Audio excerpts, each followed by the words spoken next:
बेदार दरो तो बतदरीज बंदे को आता करते चश्मे निगरा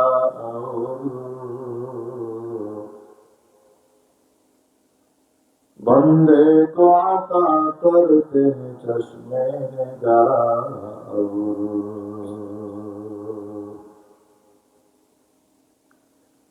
लिल्लाही मुझे हसन खुदा दाद दिखा दो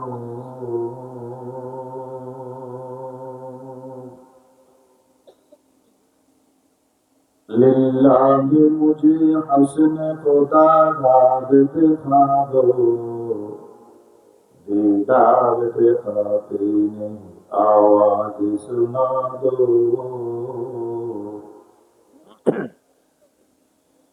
दीदार दिखाते नहीं आवाज सुना दो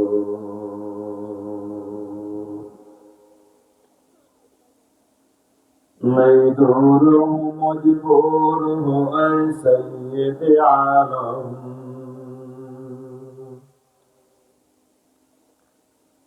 मैं दूर हूँ मजबूर हूँ ऐ सैयद आलम दीदार दिखाते नहीं आवाज सुना दो दीदार दिखाते नहीं आवाज सुना दो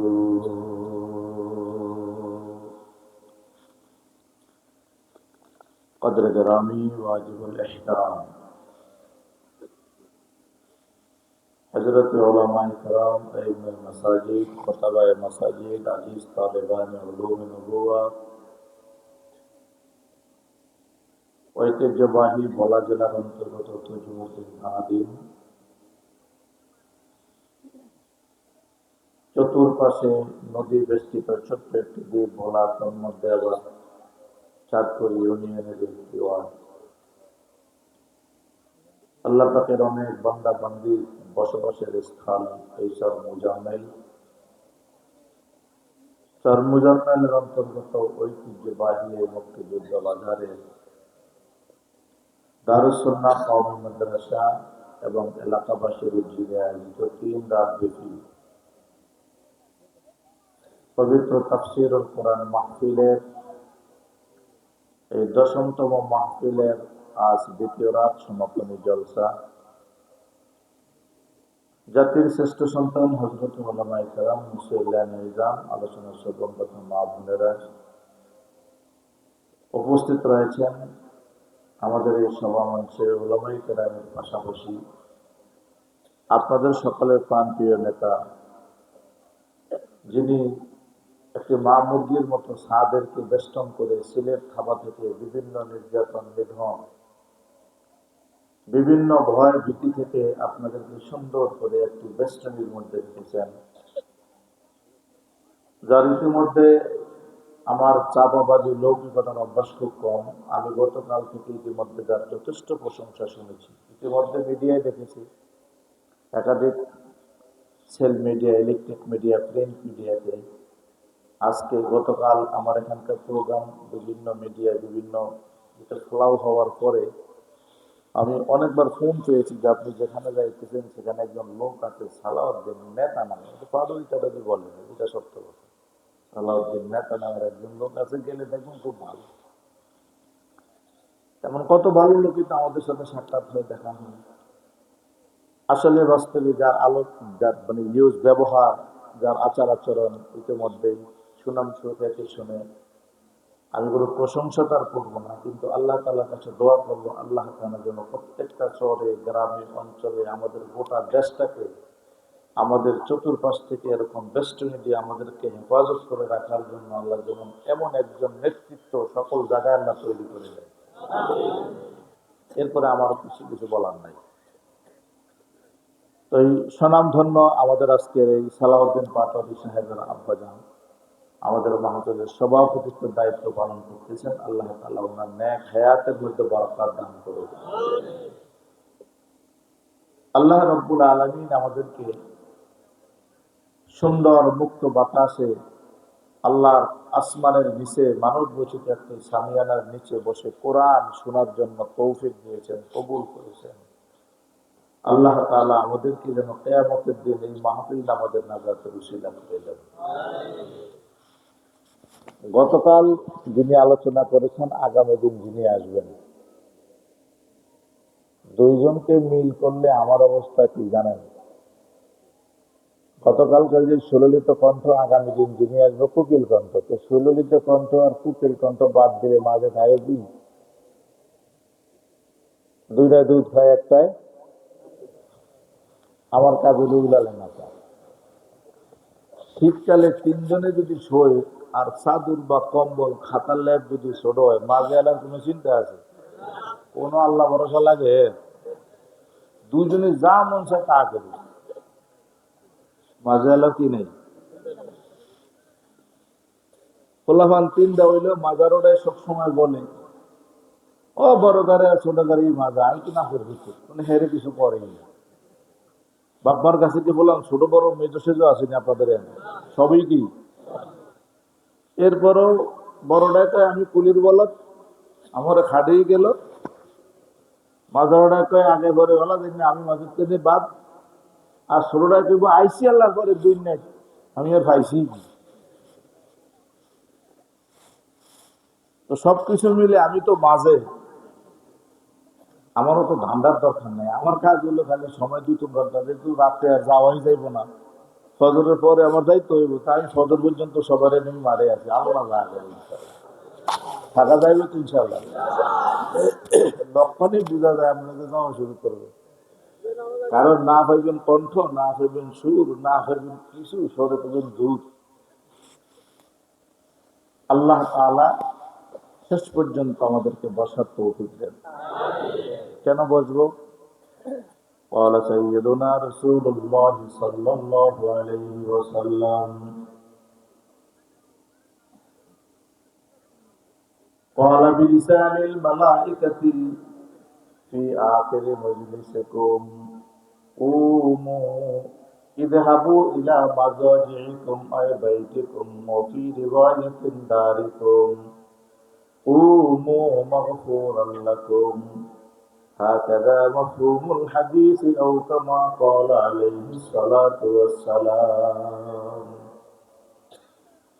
শেষ পর্যন্ত বসার জন্য এই কারণে বলছি, আল্লাহ রাসূল বলেন, যখন কোরআনের মজলিস, আল্লাহর কোরআনের আলোচনা শেষ হওয়ার পরে মানুষগুলি বাড়ি ঘরে চলে যায়, যাওয়ার জন্য আখেরি দোয়া মুনাজাতের পরে মানুষ ওঠে, আল্লাহ তাআলার অসংখ্য ফেরেশতা এই মজলিসের চতুর্পাশে বাইর হওয়ার দরজায় গেটে দাঁড়িয়ে বলে, ওঠো, যাও, দোয়া হয়ে গেছে, বাড়ি ঘরে চলে যাও, আহাল আয়ালের কাছে চলে যাও। তবে একটা কথা শুনে যাও,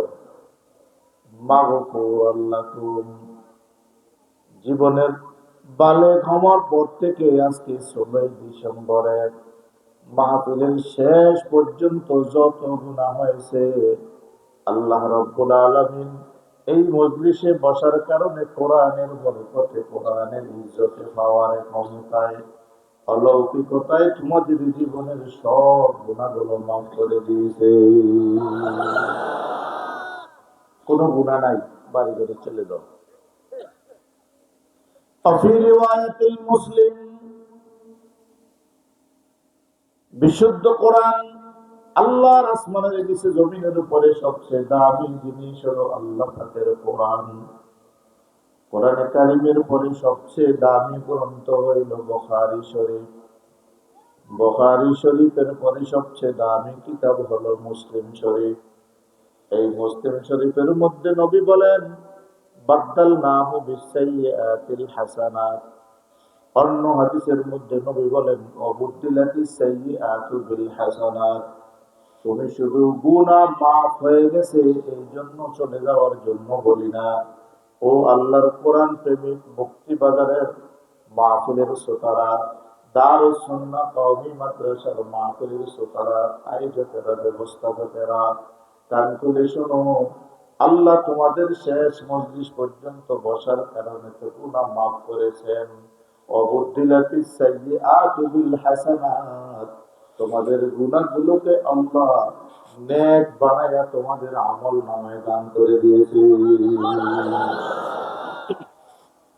শুধু যে গুনাহ মাফ করছে এমন না, বরং গুনাহগুলি মাফ করে আবার নেকিতে পরিণত করে তোমাদের দিয়ে দিয়েছে। এই জন্য আল্লাহ রসুল এক হাদিসের মধ্যে বলেন, কোন মানুষ যদি এই মজলিস থেকে যাওয়ার পরে আর মৃত্যু পর্যন্ত কোনো গুনাহ না করে, সে জান্নাতে যাওয়ার জন্য তার মৃত্যুটা শুধু পর্দা, বেড়া, আড়াল, প্লাট বাকি, মরার সাথে সাথে আল্লাহ তাআলা তাকে জান্নাত দান করবে। এই জন্য বলছি শেষ মজলিস পর্যন্ত একটু বসা যাবে তো ইনশাআল্লাহ। এটা বসে থাকতে হবে ক্ষমা পাওয়ার উদ্দেশ্যে, নেকিকে বদকে গুনাহকে নেক বানানোর কারণে আমরা বসে থাকবো। আর যদি কারো অনুমতি আছে, যদি যাওয়ার ইচ্ছা হয়, যদি আমার ভালো লাগে না আমি চলে যাবো, তাহলে যাবেন। তার ব্যাপারে একটা সুসংবাদ দিয়ে দিই, অনুমতি আছে। আটকে সাটকে বাইন্দে সাইন্দে ফিরিতে আমি করি না, বাংলায় তো বুঝে না হয় চলে যাবেন। থাকলে একটা মুসাফা হইতেন, তাই সালাম পাইতেন, দুইটার একটাও না, খালি আগে আগে যাবেন। তবে যাবেন যে একটা কথা শুনে যাবেন। রাসূলুল্লাহ সাল্লাল্লাহু, কত দামি মজলিস, মাঝখানে চলে গেল কি লাভ শোনেন। قال رسول الله صلى الله عليه وسلم مجلس فقه خير من عبادة 60 سنة أو كما قال عليه الصلاة والسلام।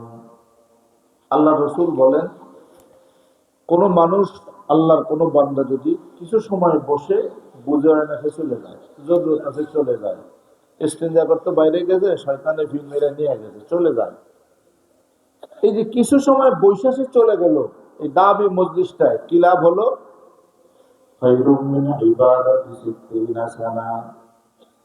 আল্লাহ নবী বলেন, যদি সে 60 বছর পর্যন্ত রাত দিন 24 ঘন্টা নিরঙ্কুশ আল্লাহর ইবাদত করে, আর ওই ইবাদত যদি আল্লাহ কবুল করে, যে পরিমাণ নেকি হবে, খায়রুন, উলামায়ে কেরাম জানেন ইসমে তাওজিল। আল্লাহ রাসূল বলেন, একজন মানুষ যদি কোরআনের মজলিসে কিছু সময় বসার পরেও সে চলে যায়, তাকে আল্লাহ রাব্বুল আলামিন 60 বছরের থেকেও কোটি কোটি গুণ বেশি কবুলি নেকি, কবুলি সওয়াব নগদ যাওয়ার সময় আমল নামে আল্লাহ দিয়ে দিবেন। নগদ চলে যাবেন, তাও কমপক্ষে 60 বছরের থেকে বেশি ইবাদত নিয়ে বাড়ি ঘরে যাবে। এই জন্য আল্লাহ রাব্বুল আলামিন নবীকে ডাক দেয়া কয়, নবী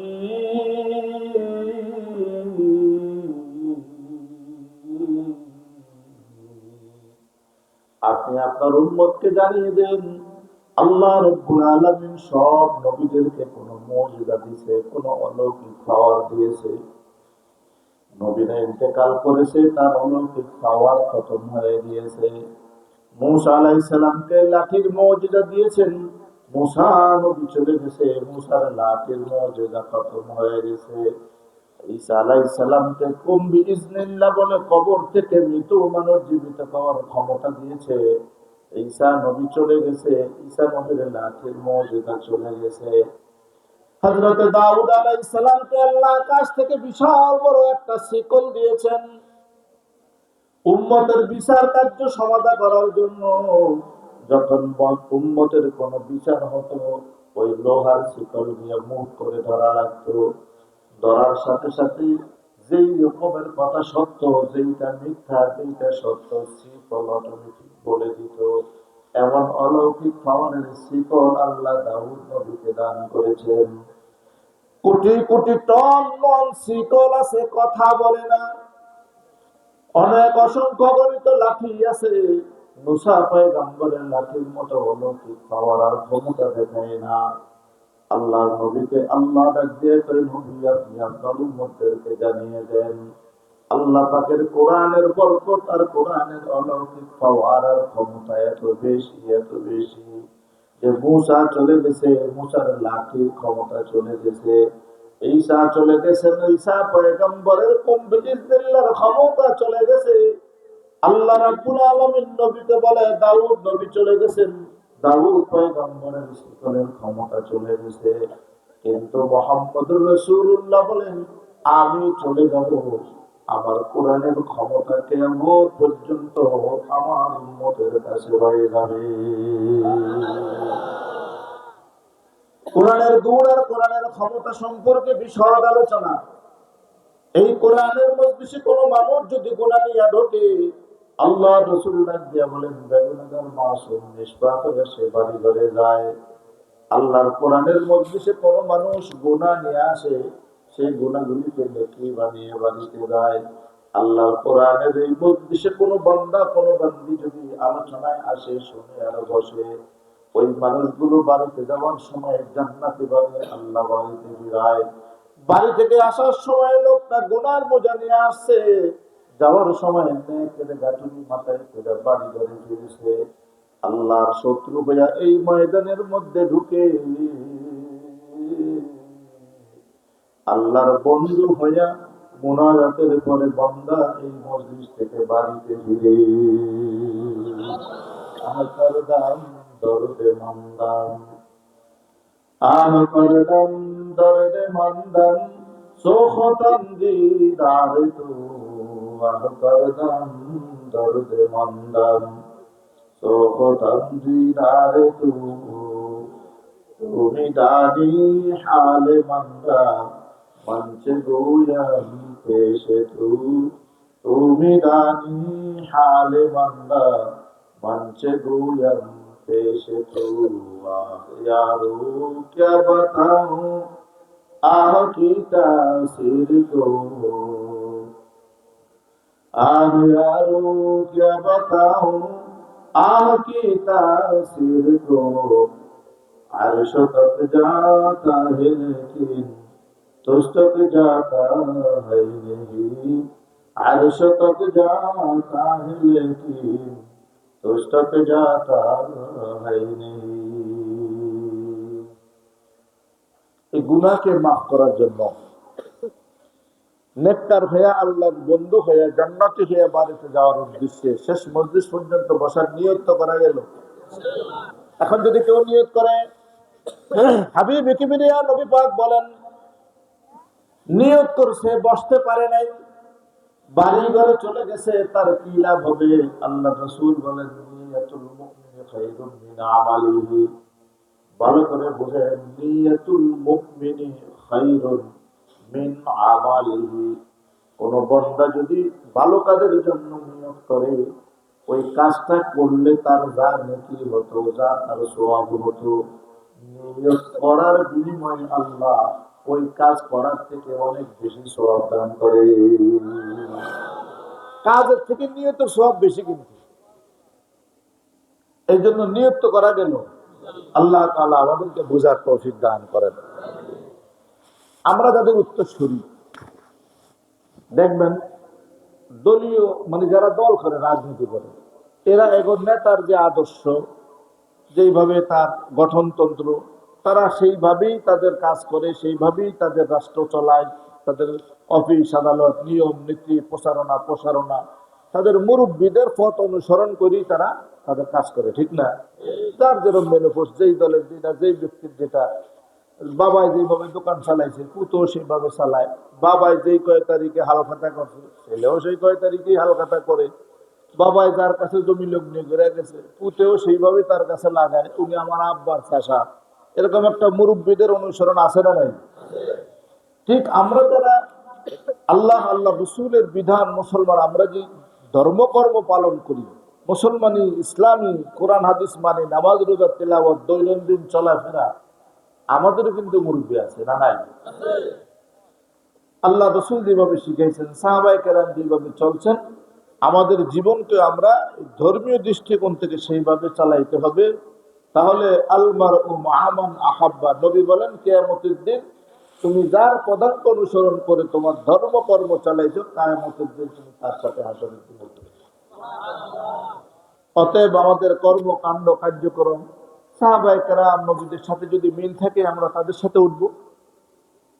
এজন্য সময়ের স্বল্পতার কারণে হয়তো আপনাদের ইমাম সাহেব হাসান সিদ্দিকী কিছু বলতে পারে নাই। উনি কিন্তু হযরত ওমর ইবনুল খাত্তাব সম্পর্কে অনেক কথা বলতেছিলেন। তার জীবনী, তার বক্তব্য, তার কথা ঘন্টায় ঘন্টায় প্রতিদিন বললেও শেষ হয় না। আমি শুধু তার জীবনের একেবারে শেষ মুহূর্ত যখন তিনি মৃত্যুবরণ করেন, আমি একটা কথা বলি আপনাদেরকে, আমরা কি তারা কি।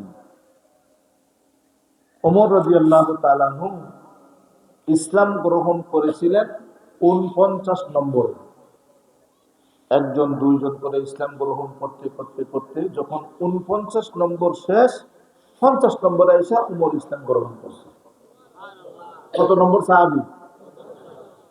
কিন্তু ওমর রাদিয়াল্লাহু তাআলা আনহু যখন আল্লাহর কাছে ঈমানের পরীক্ষা দিলেন, আল্লাহ তাদের পরীক্ষা নিলেন, পরীক্ষার ফলাফল প্রকাশ করলো, হযরত ওমর রাদিয়াল্লাহু তাআলা আনহু রোল নম্বর হলো ২। ৫০ নম্বরে ভর্তি হয়ে ২ নম্বর হলেন। আগে এসে না বেঁচেছে? আল্লাহ তাআলা জান্নাত থেকে তাকে ঘোষণা করে দিলেন সে ২ নম্বরের জান্নাতের সার্টিফিকেটধারী সাহাবী। এই ওমর রাদিয়াল্লাহু তাআলা আনহু অনেক ঘটনা আপনারা জানেন, প্রসিদ্ধ, আমি সেটা বলবো না। উনি যখন ফজরের নামাজে ইমামতি করেন, যেদিন মারা যাবেন তার ৩ দিন আগে, মৃত্যুবরণ করার কয়েকদিন আগের কথা, উনি ফজরের নামাজ পড়াইতেছেন। অথচ এই ওমর রাদিয়াল্লাহু তাআলা আনহু আবু বকর সিদ্দিক রাদিয়াল্লাহু তাআলা আনহু যখন খলিফা ইন্তেকাল করলেন,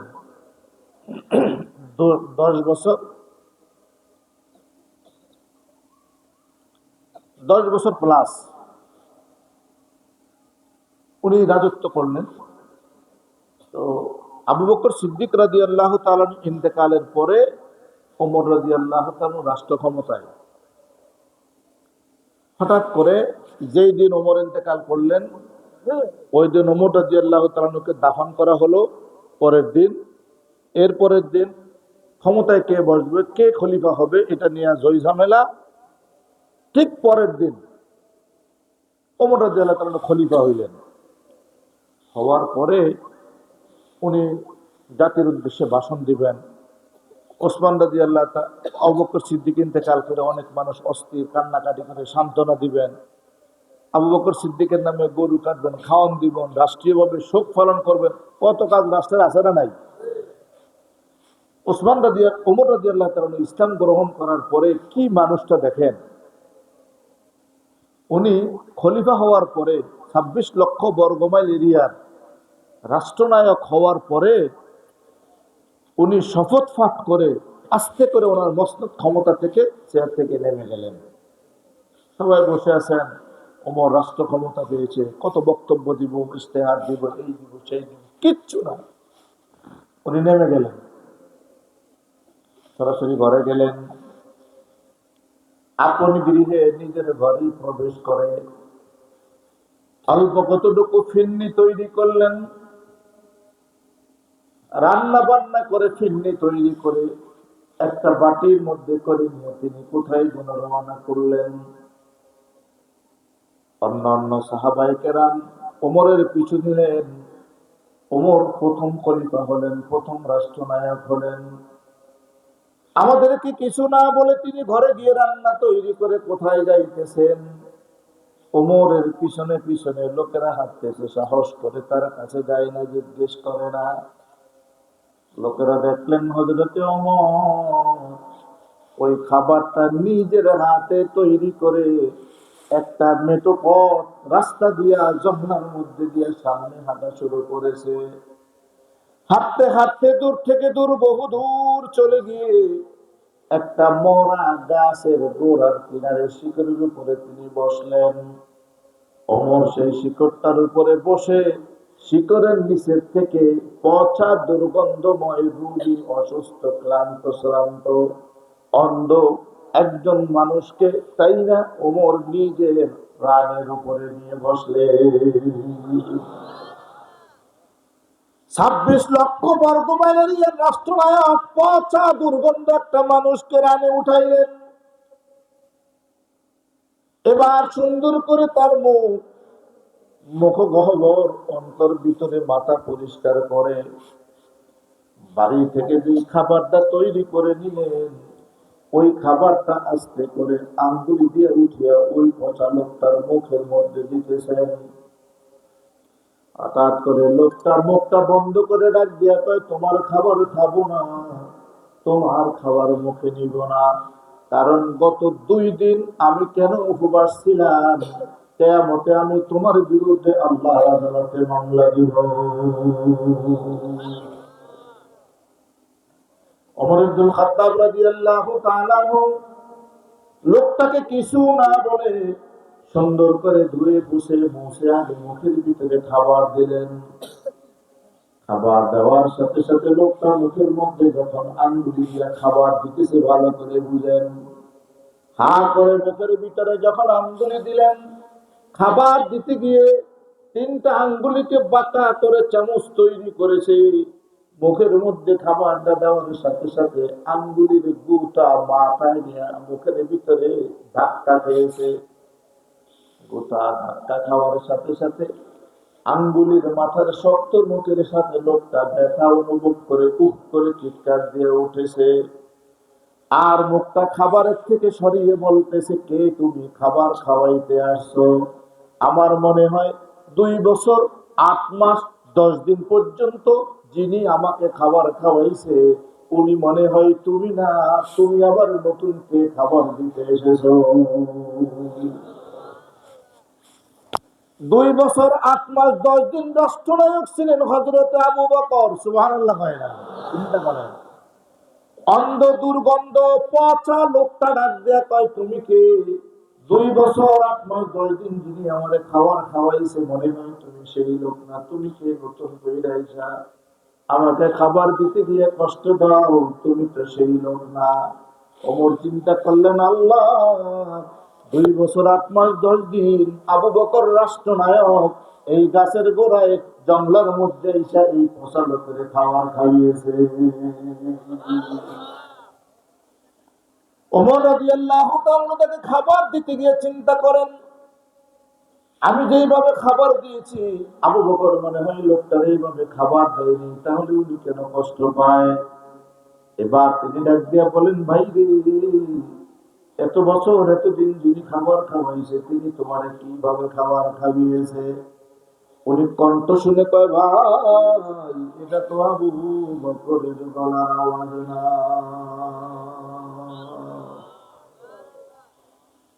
তুমি কে? কোত্থেকে আসছো? কে তোমারে পাঠাইছে? আমার আবু বকর কোথায়? ওমর ডাক দিয়া বলতেছে, ভাই রে, 3 দিন আগে তিনি ইন্তেকাল করেছে। এই জন্য প্রথম দিন তার কাফন দাফন জানাজা নিয়ে আমরা বড় হয়রান পেরেশান ব্যস্ত ছিলাম। আর দ্বিতীয় দিন খলিফা নিযুক্তের ব্যাপারে সাহাবায়ে কেরামের মধ্যে পরামর্শ চলতেছিল। আজকে খলিফা নির্ধারণ হয়েছে আমি। খলিফা নির্ধারণ হওয়ার সাথে সাথে ঘরে গিয়া খাবার তৈরি করে অজানার উদ্দেশ্যে আমি পথে হাঁটতেছিলাম। আমি মাঝে মধ্যে প্রায় দেখতাম খলিফা আবু বকর নিজের হাতে রান্না করে খাবার তৈরি করে এই পথে দিয়ে নিয়ে আসে। এই জন্য খলিফা হওয়ার পরে জাতির সাথে কথা না বলে মানুষের সান্ত্বনা না দিয়ে আমি চিন্তা করছি, আল্লাহ, আবু বকর যে এই জায়গায় খাবার নিয়ে যেত, না জানি সেখানে কোনো ফকির মুসাফির গরিব কেউ খাবারের অপেক্ষায় আছে। এই জন্য আগে গিয়ে আমি তার খাবারের ব্যবস্থা করি। বাইরে এই জন্য ঘরে গিয়ে আগে খাবার তৈরি করে তোমার জন্য নিয়ে আসি। আমি আবু বকর না, আমার নাম হযরতে ওমর। তুমি যদিও মামলা দাও, বিচার দাও, আমি আল্লাহর আদালতে ধরা খাবো, তারপরেও বলি ইচ্ছা করে তোমার 2 দিন উপবাস রাখি নাই। প্রথম দিন আবু বকরের ইন্তেকালের জানাজা কাফন দাফনে, দ্বিতীয় দিন খলিফা নির্বাচনে আমরা ব্যস্ত ছিলাম, তৃতীয় দিন আজকে খলিফা হওয়ার সাথে সাথে তোমার জন্য খাবার নিয়ে আসলাম। ভাইরে, খাও খাও, দয়া করে খাও, তবে বলো আবু বকর কিভাবে তোমার মুখে খাবার দিত, যেই কারণে তোমার কোনো কষ্ট হতো না? আমি তো বড় যত্ন করে আঙ্গুল দিয়ে খাবার উঠিয়ে তোমার পচা মুখে খাবার দিতেছি। লোকটা নিঃশ্বাস ছেড়ে ডাক দিয়ে কয়,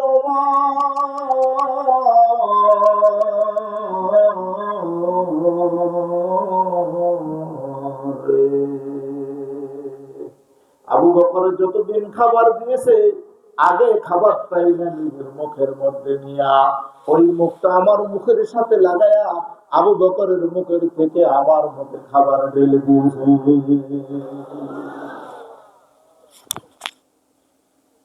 লোকটার মুখে গন্ধ আছে না নাই? ভালো না পচা? সিদ্দিক আকবর আল্লাহ রসুলের সাহাবী নিজের মুখের মধ্যে খাবার নিয়া, কারণ পচা দুর্গন্ধ মুখে ঘা, অন্য কোনো চামচ অন্য কোনো বস্তু দিয়া খাবার দিলে কষ্ট পাবে, এই জন্য আগে নিজের মুখে খাবার নিয়া ওই মুখটা বাচ্চার মতো আবার ওই রোগীর মুখে লাগাইতেন। আর মুখের থেকে খাবার ছেড়ে দিলে পাতলা লিকুইড ওই খাবারটা ওই রুগী বেচারা খেয়ে জীবন বাঁচাইত। এবার শোনেন, হযরত ওমর যখন এই খাবারকে দিয়ে চলে আসলেন, সব লোকেরা গিরগির করে ধরল, ওমর আমরা জানি না জঙ্গলের মধ্যে এই লোকটা আছে, কিভাবে তুমি জানলা? আর তুমি যে তারে খাবার দিতে দাও আমাদেরকে তো বললা না, কোনোদিন জানাইলা না। উনি কয়, আমিও জানতাম না, মাঝে মধ্যে দেখতাম আবু বকর খাবার নিজের হাতে তৈরি করে ওদিকে নিয়ে যায়, ভয়ে তারে জিজ্ঞেস করতাম না খলিফা কোথায় যান, কার জন্য খাবার নেন। কিন্তু আজকে খলিফা হওয়ার পরে আমার মাথায় আসলো, আল্লাহ আমার মুরব্বী খলিফা না এই জায়গায় খাবার নিয়ে যাইতো, আর আমাদের কাজ তো হইলো যে কোনো মুরব্বীদের পদাঙ্ক অনুসরণ করা। আমিও তার উদ্দেশ্যে খাবার নিয়ে গেলাম, গিয়ে দেখি 2 বছর 8 মাস 10 দিন আবু বকর মুখের মধ্যে নিয়ে তার মুখে খাবার দিয়েছে। এজন্য আমিও তার মুখের মধ্যে আমার মুখে খাবার দিয়ে এসেছি। এবার সবাই ধরে জিজ্ঞাসা করেন, আবু বকর খাবার এত গোপনে দিয়েছে, আপনি দেখেছেন? বলে দেখছেন, দিয়েছেন, আপনি কেন আমাদেরকে জানাইলেন না? হযরত ওমর ডাক দিয়ে কয়, আমি জানাবো কেন? আবু বকর তো গোপনে কত কাজ করছে আমরা জানি না।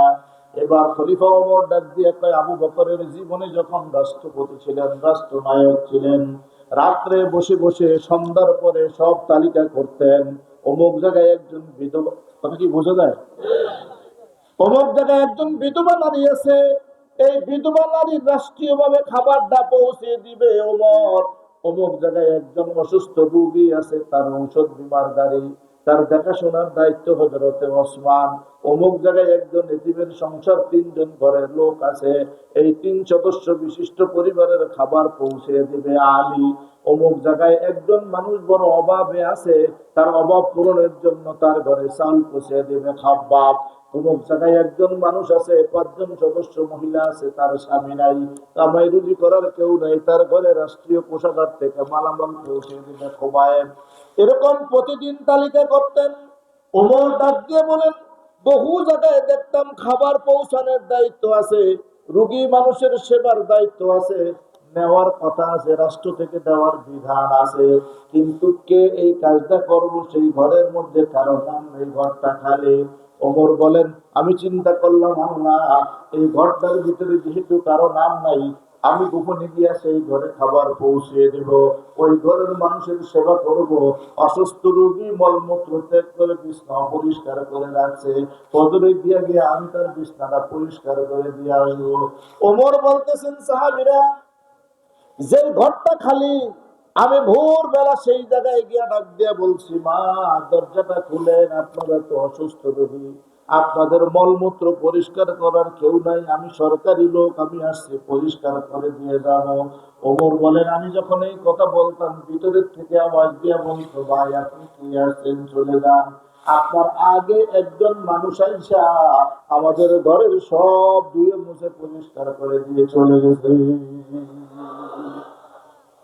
রাষ্ট্র কিভাবে চালায়, কাকে বলে নেতৃত্ব কিভাবে দেয়, নেতা কারে কয়, ভালো করে বুঝেন। ওমর রাদিয়াল্লাহু তাআলা আনহু বলেন, এরপরে আমার যখন দেখতাম অমুক ঘরের মধ্যে এই দায়িত্ব সরকারি ভাবে পৌঁছিয়ে দিবে কে, এই ঘরের এই ঘরটা খালি। ওমর বলেন, সকালে গিয়ে দেখি, ডাক দিয়ে দরজার ভিতরে বললাম, মা আপনারা 5 জন মানুষ 3 দিনের 1 সপ্তাহের খাবার সরকারি ভাবে নিয়ে আসি, ভিতরের থেকে দরজা না খুলে আওয়াজ দিত, বাইরে চলে যাও, কি তুমি? তোমার আগে একজন মানুষ এসে খাবার পৌঁছে দিয়ে গেছে। ওমর কয়, আমি যে তোমাদের কমু, আমি নিজেই তো টের পাই না, কে দেয়, কে করে, কিরি? রাষ্ট্র সভায় সকালবেলা সন্ধ্যায় বসে তালিকা করি, আমারে 3 জায়গায় দায়িত্ব দেয়, 3 জায়গার ঔষধ পৌঁছাই, মানুষের সেবা করি, কাপড় চোপড় পৌঁছাই। ওনারে 2 বাড়িতে পাঠায়, উনি একটু দূরে, উনি গিয়ে সেখানে এতিমের খাবার দাবার পৌঁছায়। আবু বকরের নিজেও কত জায়গায় নিজের নাম লিখে সেখানে দায়িত্ব সকালে পালন করে। কিন্তু যেই ঘরগুলি খালি, গোপনে গোপনে ওখানে গিয়ে দেখে যেন কাম করে চলে আসছে। হযরত ওমর বলেন, এবার সিদ্ধান্ত নিলাম, আমার নাম ওমর, আমি ছাড়বো না, কে এত বড় কাজ কইরা চলে যায় তারে ধরবো। ওমর বলেন, আমি রাতের আধারে ঝোপ জঙ্গলে ওই ঘরের কিনারে, যে ঘরের তালিকা লেখা আছে, চাল পৌঁছানোর কথা আছে, কে পৌঁছাইবো তার নাম নাই, এই জন্য ঘরের কিনারে গিয়া ঝোপ জঙ্গলে রাত্রে বসে আছি। দেখলাম যখন ফজরের ওয়াক্তের আযান হলো,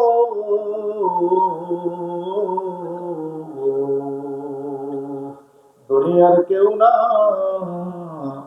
আবু বকর নিজে মাথায় করে তাদের ঘরের কিনারে খাবার নিয়ে দরজায় আঘাত করে।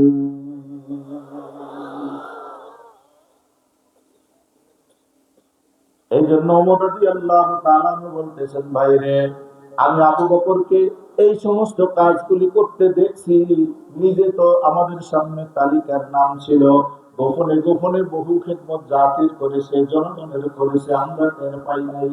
এই জন্য আমরা তাদেরকে মুরব্বী মেনে আমি তার পদাঙ্ক অনুসরণ করে কাজগুলি করতেছি।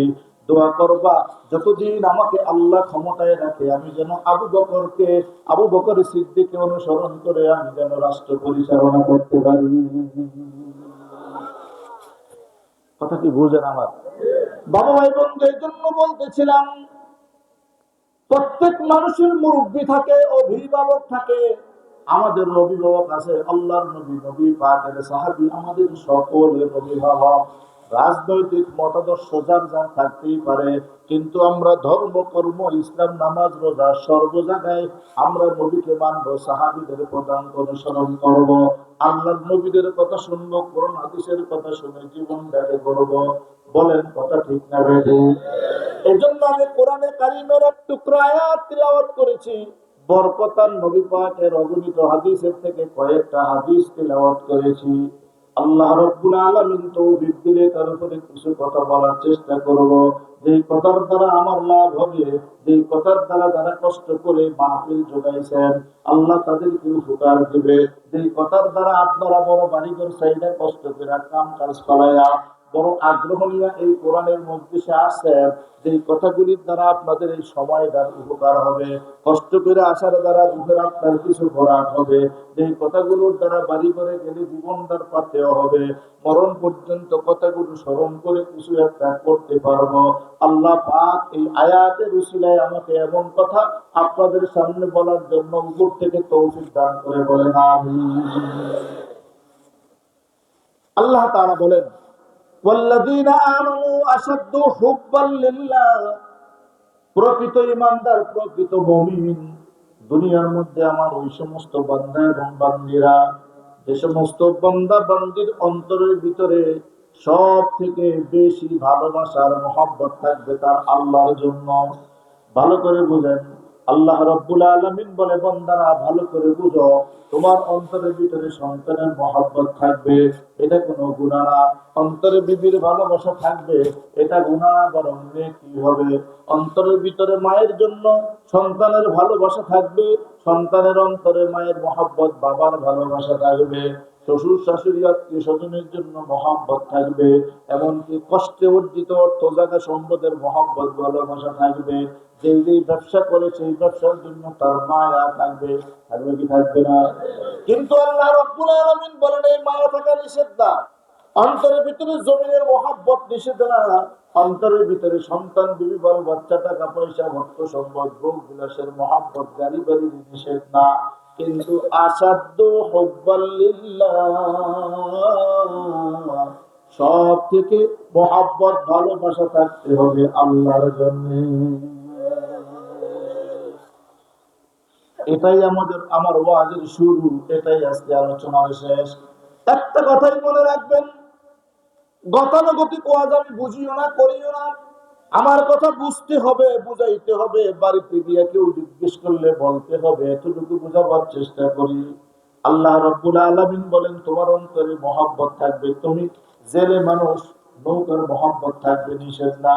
লক্ষ লক্ষ টাকার জাল নৌকায় আছে, এটার জন্য মহব্বত থাকবে নিষেধ না।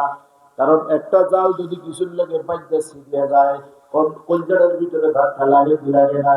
তাইলে বুঝা গেল এই জালের মহব্বত আমার অন্তরে আছে। একটা জামা কিছুর সাথে বাইরে একটু ছিঁড়ে গেলে কলিজাটা ফা ফা করে, বুঝা কিছু জামার মহব্বত আছে। গাড়িতে একটা স্ক্রেচ পড়লে, দাগ পড়লে, দাগ দিয়া তুই আবার চামড়াটা দাগ দিতি, গাড়িতে কেন দাগ দিলি কয় কি কয় না? এর দ্বারা বুঝা গেছে গাড়ির একটা মহব্বত আছে। সন্তানের কিছু হলে, সন্তানের কিছু হইলে বাবার ঘুম নাই, বুঝে যায় সন্তানের মহব্বত অন্তরে আছে। কেউ যদি কারোর মা বাবাকে গালি দেয়, সে তলোয়ার নিয়ে, অস্ত্র নিয়ে, দা বটি নিয়ে বের হয়। তুই এত বড় সাহস, আমার মাকে গালি দিলি, আমারে যা বলার বল, মা তুলে গালি দিলি কেন? এই জন্য লোকটা দেখবেন ঘর থেকে লাঠি সোটা নেয়া, মাথায় গামছা নিয়ে বের হয়ে যায়। বুঝা গেল তার অন্তরে তার মায়ের মহব্বত আছে না নাই? আল্লাহ রাব্বুল আলামিন বলে, হা হা বান্দা, তোর অন্তরের ভিতরে মহব্বত ছেলে থাকবে, বিবি থাকবে, সন্তানের জন্য থাকবে, মা বাবার থাকবে, অর্থ সম্পদ, টাকা পয়সা, তোর কষ্টে অর্জিত একটা জামা গেঞ্জির মহব্বত থাকবে।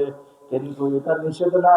নিষেধ হলো আমি আল্লাহ থেকে যেন এগুলোর মহব্বত বেশি না হয়। সবচেয়ে বেশি মহব্বত হবে তার জন্য, সবচেয়ে অন্তরে মহব্বত থাকবে বেশি আল্লাহর জন্য। আল্লাহ কয় আমানু আসাদ্দু হুব্বাল লিল্লাহ। যদি তোমার অন্তরে দেখো আমার মহব্বত বেশি, সন্তান, বিবি, বাচ্চা, সব দুনিয়ার বস্তু থেকে আমি আল্লাহর ভালোবাসা বেশি, আমার মহব্বত তোমার অন্তরে বেশি, তাইলে বলবা তুমি প্রকৃত ঈমানদার, প্রকৃত মুমিন। আর তুমি যদি প্রকৃত ঈমানদার আর মুমিন হও, আল্লাযীনা ইয়ারিসুনাল ফিরদাউসা হুম ফিহা খালিদুন, তোমাকে আমি জান্নাতুল ফিরদাউস দিব, চিরকাল তুমি জান্নাতে বসবাস করবে। আল্লাহর মহব্বত কম থাকতে হবে না বেশি থাকতে হবে? বেশি থাকতে হবে। মসজিদে গেলে খুব ভালো করে বুঝেন, আমরা সব, আমি প্রথমে আপনারা দ্বিতীয় নম্বরে ধরা, সবচেয়ে বেশি মহব্বত থাকা হয়েছে তার জন্য। এই জন্য পকেটে গেলে 500 টাকা, 100 টাকা, 200 টাকা, 20, 10, 50, 5 টাকার নোট আছে। 5 টাকার নোটের মধ্যে আবার কয়েকটা সিরা তালি দেওয়া আছে। মসজিদের বাক্সটা যখন সামনে দিয়ে যায়, কষ্টটা 500 টাকার নোটটা দেয়, 100 টাকারটা দেয়, 50 টাকারটা দেয়, 20 টাকা, 10 টাকা না, সিরা 5 টাকা না। শুধু 5 টাকাই দেয় না, 5 টাকা দিয়া 60 টাকা আগে ঢুকায়, এরপরে সে পয়সা আছে নি আরো 50 পয়সা, 4.5 কথা হয় না? মসজিদ আলারা পরে এই টাকা সরে না, দোকানদারে নেয় না। যারা সিরা টাকা কিনে 5 টাকা পরে 1.5 টাকায় বিক্রি করতে হয়। বহু মসজিদ বেচা ধর্মকর্ম ওয়াজ নসিহত কইরা 2.25 টাকা বা 2 টাকা লইতে পারে, 5 টাকা বিক্রি কইরা সিরাওয়ালাদের কাছে 2 টাকা নিল, 2.25 টাকা পাইলো। মসজিদে বেচা এই অসল টাকা পাঠায় 5 টাকা দিয়ে কয় টাকা নিল? চিন্তা কর, আসলে নাই? মহব্বত আল্লাহ বেশি দিয়েছে না? কথা হয় না? কার মহব্বত বেশি দিয়েছে? না টাকার, না আল্লাহ? টাকার মহব্বত বেশি দেখাইছে। আল্লাহ রাব্বুল আলামিন বলেন আসাদ্দু হুব্বাল লিল্লাহ, তুই যদি মুমিন হইতি তাইলে তোর পকেটের থেকে 500 টাকা আমার দ্বীনের জন্য বের হইতো। যেই টাকাটা কসকসা নোটটা দোকানদারের থেকে লেখা মানি ব্যাগের ভিতরে নিলা, এইটা সকালবেলা বাচ্চারে দিবার, নতুন টাকা বাচ্চা পাইয়া খুশি হবে। আল্লাহ কয় তোর কি অন্তরে দেয় নাই? ছিঁড়া টাকাটা তুই আমারে দিয়া নতুন টাকাটা তুই তোর সন্তানের জন্য নিলি। তোর সন্তান যেমন নতুন টাকা পাইয়া খুশি হতো, কমিটি মসজিদ আমার ঘর, আমার দান বাক্স তো নতুন টাকাটা দিতেও খুশি হতো।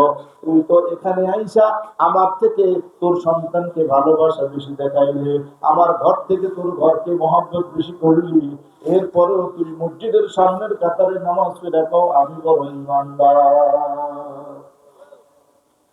আল্লাহ বলেন ওয়াল্লাযীনা আমানু আশাদ্দু হুব্বাল লিল্লাহ, প্রকৃত মুমিন যদি হইতে হও অন্তরে বেশি মহব্বত রাখতে হবে আল্লাহর জন্য।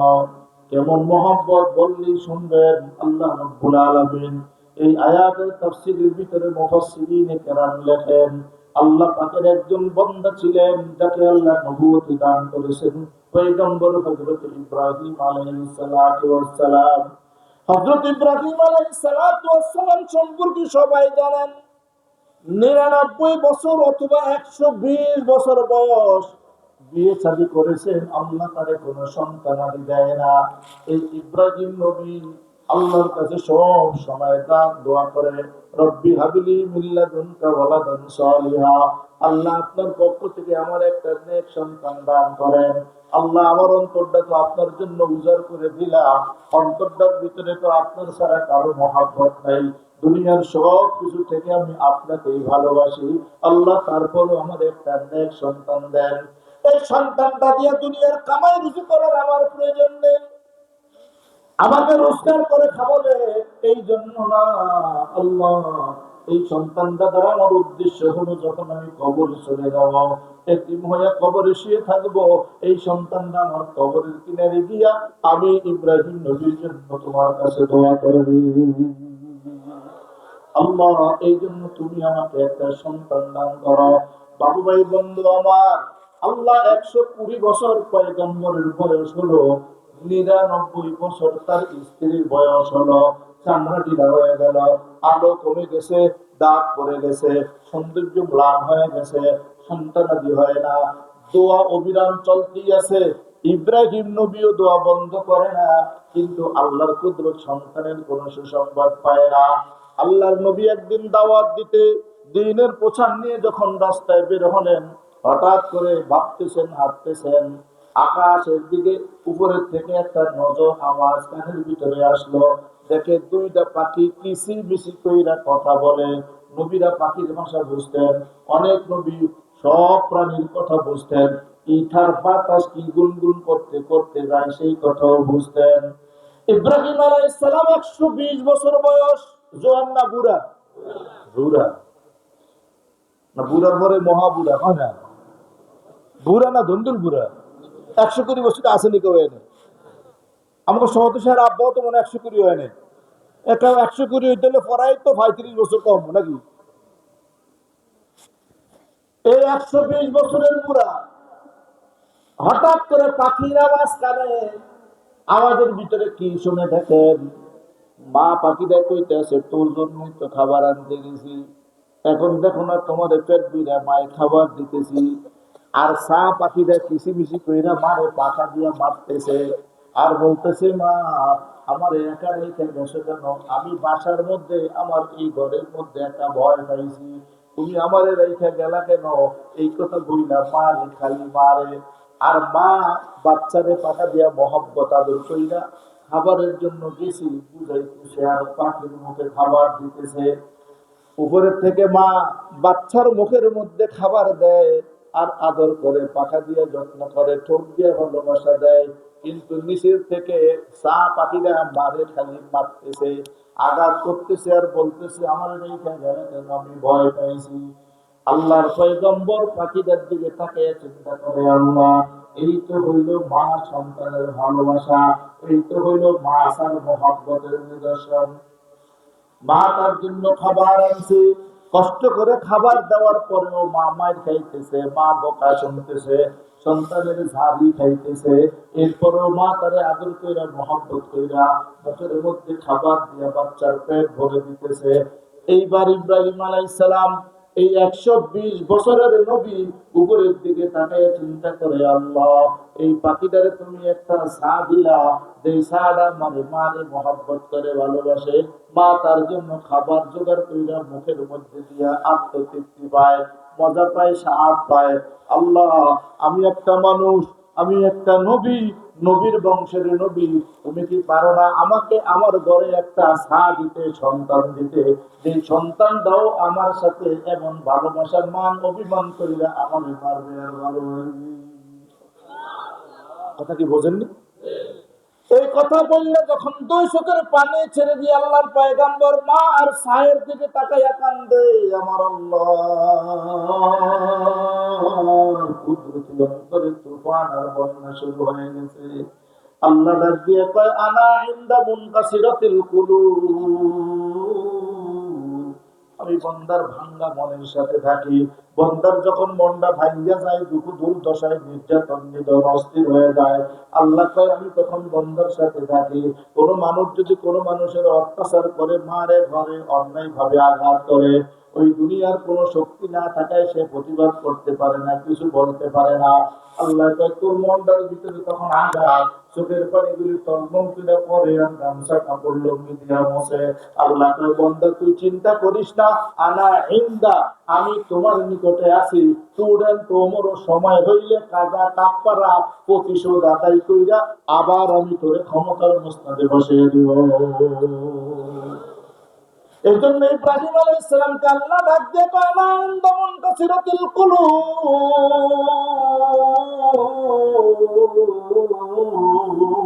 আমি বান্দার ভাঙ্গা মনের সাথে থাকি।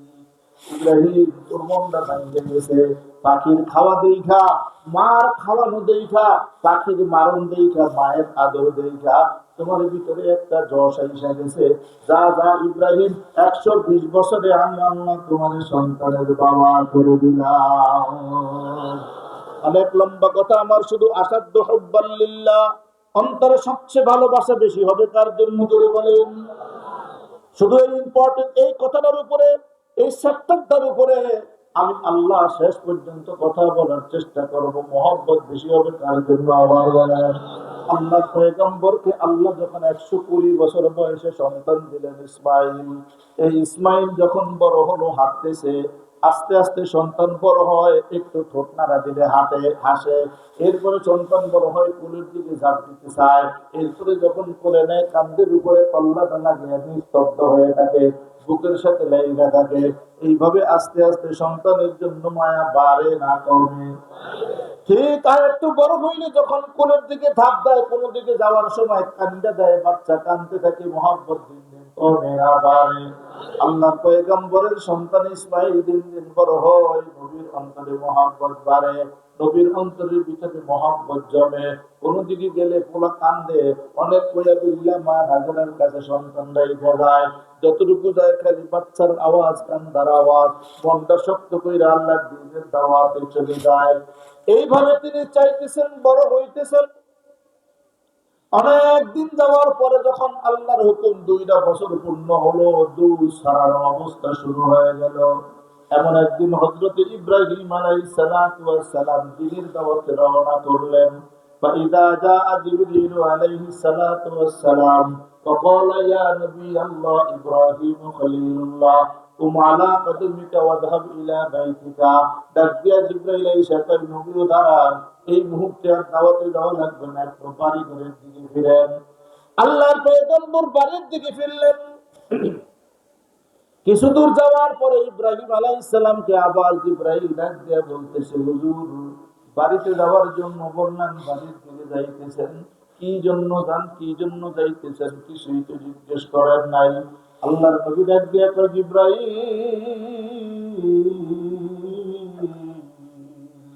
আমি জানি তুমি আল্লাহর হুকুম ছাড়া কোনো কথাই বলো না, যেহেতু আমাকে বাড়ির দিকে যাওয়ার জন্য বলেছো, অবশ্যই তুমি আল্লাহর হুকুমেই বলেছো। আমার অন্তরে সবচেয়ে বেশি মহব্বত আল্লাহর, আমি কেন জিজ্ঞাসা করব? ইব্রাহিম আলাইহিস সালাম বাড়ি পর্যন্ত পৌঁছলেন। জিবরাইল হাজির, ডাক দিয়া কয় নবী 4টা কাজ করার জন্য আপনাদের বাড়িতে পাঠাইছে। বুঝতে হবে, কথা শুনলেই চলবে না, মুখস্থ রাখবেন কয়টা কাজ করার জন্য। 4টা কাজ করার জন্য আল্লাহ আপনাদের পথের থেকে বাড়ির দিকে পাঠিয়েছে।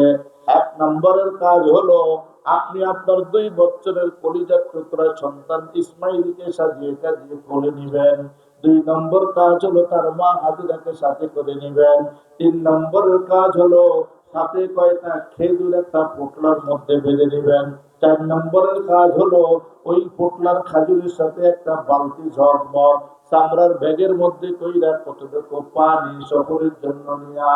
1 নম্বরে মা, 2 নম্বর সন্তান, খাজুর, পানি, এই 4টা জিনিস নিয়া এদেরকে সহকারে আপনি আল্লাহর নামের উপরে অজানার উদ্দেশ্যে হাঁটতে থাকবেন। আল্লাহর পয়গম্বর ঘরের ভিতরে দরজায় গিয়া রাখ দিছে। বিবি সন্তান দেখে সাজিয়ে নাও, নিজে পরিপাটি হয়ে তৈরি হও। একটা থলের মধ্যে কতটুকু পানি নাও, আর একটা পোটলা বাইদা কয়টা ক্ষতের সঙ্গে খাজর নাও। বলার সাথে সাথে কুনাদ হামজেন সেবা হামজেন সে ফরওয়াজ, কুনাদ হামজেন সেবা হামজেন সে ফরওয়াজ, কবুতর বা কবুতর বা সেবা বাস, কবুতর বা কবুতর বা সেবা বাস। কেমন নারী আর কেমন পুরুষ ভালো করে বুঝেন। যখন বলছে সন্তান সাজিয়ে নাও, নিজে সেজে বের হও, পানি আর খেজুর নিয়ে আমাকে দাও। বিবি সাথে সাথে সন্তানটাকে সাজিয়ে দিলেন, নিজে পরিপাটি হয়ে কাপড় চোপড় পরে বের হলেন। বললেন এই খাজুর আর এই পানি। স্ত্রী জিজ্ঞাসা করে না ইব্রাহিম কোথায় যাব, কোন বাড়িতে যাব, বাবার বাড়ি যাব, শ্বশুর বাড়ি যাব, খাজুর পানি কেন নিব, সন্তান আর আমি কেন আসবো? দাওয়াতে গেলা, আল্লাহর দ্বীনের প্রসার রাইখা বাড়িতে এসে আমাদেরকে কোথায় নিয়ে যাও? একবারের জন্য বিবি তার স্বামীকে জিজ্ঞাসা করে নাই। আপনার আমরা বাড়িতে যাই না, ওয়াজ করি হ্যাঁ রাতে যে দুই দেখ আসনি ঘরে তবু আসি, বডি ডালে একটু বাইরে আছে আইগো কিনলে আইব দেখছেন। ঘরের দরজায় যদি গিয়ে তো একটু দাঁড়ালে বাইরে বাইরে বলি, আরে দাওলে বেরিতে গেছি গাড়ির লেগে মুলার ফুটলা লইছি খুলতারি না কারণের লেগিয়া, কিন্তু এত সস্তা বাইরেবো বডি লে বাইরে ভূতে হয়েছে নি লোকটা, কইব কি কইব না? আল্লাহর পয়গম্বর ঘরে গিয়ে কয় বের হও, পরিপাটি হয়ে ঘরে তালা লাগাও, পোলালে বাইর হও, পথের মধ্যে খাওয়ার জন্য খাজুর নাও, পানি নাও। এত সস্তা বোঝেন নাকি? আমাকে নেতার স্ত্রী বাইরে বোন জোরে কর, আমারটা তো বাইরে বোনা আগেই মাপ চাইছি, এত হাসতা না হুজুর করতে এমনি দূর ঘুরায় বেরিব। আর নাকি তো এরকম বেরিয়ে বেরিতে পারে ঘুরা কালে, এত হাসতা না যে রাত্রে কি জন্য ঝামেলা করবনি। ইব্রাহিম আলাইহিস সালাম বলার সাথে সাথে বিবি বের হলেন, বললেন এই দিন খাজুর এই পানি এই ছেলে আরে আমি। যখন নাকি দুইজন সন্তান নিয়ে বের হয়, একবারের জন্য জিজ্ঞাসা করে না স্বামী কোথায় যাব, কেন যাবো একটু বলেন। যখন বের হলেন, স্বামী সন্তান খাজুর পানি, বিবি হাঁটতেছেন। দীর্ঘ সময় অর্ধেক দিন হাঁটার পরে ওই জিব্রাইল আবার আইসা সালাম দিয়ে কয় ইব্রাহিম কোথায় যাইতেছেন জানেন? কয় না। কি জন্য যাইতেছেন জানেন? ইব্রাহিম কয় না। তাইলে জানতে না, কয় তুমি কইছো তোমার আমার আল্লাহ বলেছে। এবার ইব্রাহিম আলাইহিস সালাতু ওয়াস সালামকে জিব্রাইল ডাক দিয়ে কয় ইব্রাহিম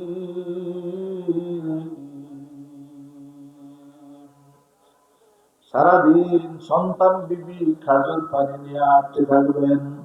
হাঁটতে হাঁটতে যেই জায়গায় গিয়ে দেখবেন সন্ধ্যা হয়ে গেছে, অন্ধকার নেমে আসছে, সামনে যাওয়ার কোনো পথ নাই, রাস্তা নাই, জিজ্ঞেস করার মতো কোনো লোক লস্কর নাই, ঠিক ওইটাই আপনার এই সফরের শেষ সীমানা। সেখানে গিয়ে সন্তান রাখবেন, বিবি রাখবেন, খাজুর পানি রাইখা আপনি যেই জায়গার থেকে গিয়েছেন এই হাজেরাকে রাইখা আবার স্যার আর বাড়িতে চলে আসবেন, কোনো আওয়াজ হবে না। ইব্রাহিম আলাইহিস সালাম ওই মুহূর্তে কিছু জিজ্ঞানো উচিত হইতো না, হইতো না। দ্বিতীয়, যেই জায়গায় গিয়া ফোলা ফোন বউ রাখুন, সন্তান রাখবো, পানি রাখবো, খাজুর রাখবো, মানুষ নাই, জন নাই, অন্ধকার হয়ে গেছে, কই যাই, কি জন্য যাই, কেন রাখবো, এটা জিজ্ঞেলে কি গুণ হইতো? আমরা আপনার জিজ্ঞেসাম কিনা? জিজ্ঞেস করাটা বিবেকে চাই কিনা? ইব্রাহিম আলাইহিস সালাম আমান্না সাল্লাল্লাহু তাআলা সাদাতানা ওয়া কুবারানা ওয়া ইলাইহিল মাসির, ডাক দিয়া বলতেছেন বাস মুসাল্লাম করে নিলাম, মেনে নিলাম, বিশ্বাস করলাম, কোনো কথা নাই। জিব্রাইল সালাম দিয়ে আবার হাঁটা শুরু করেছে।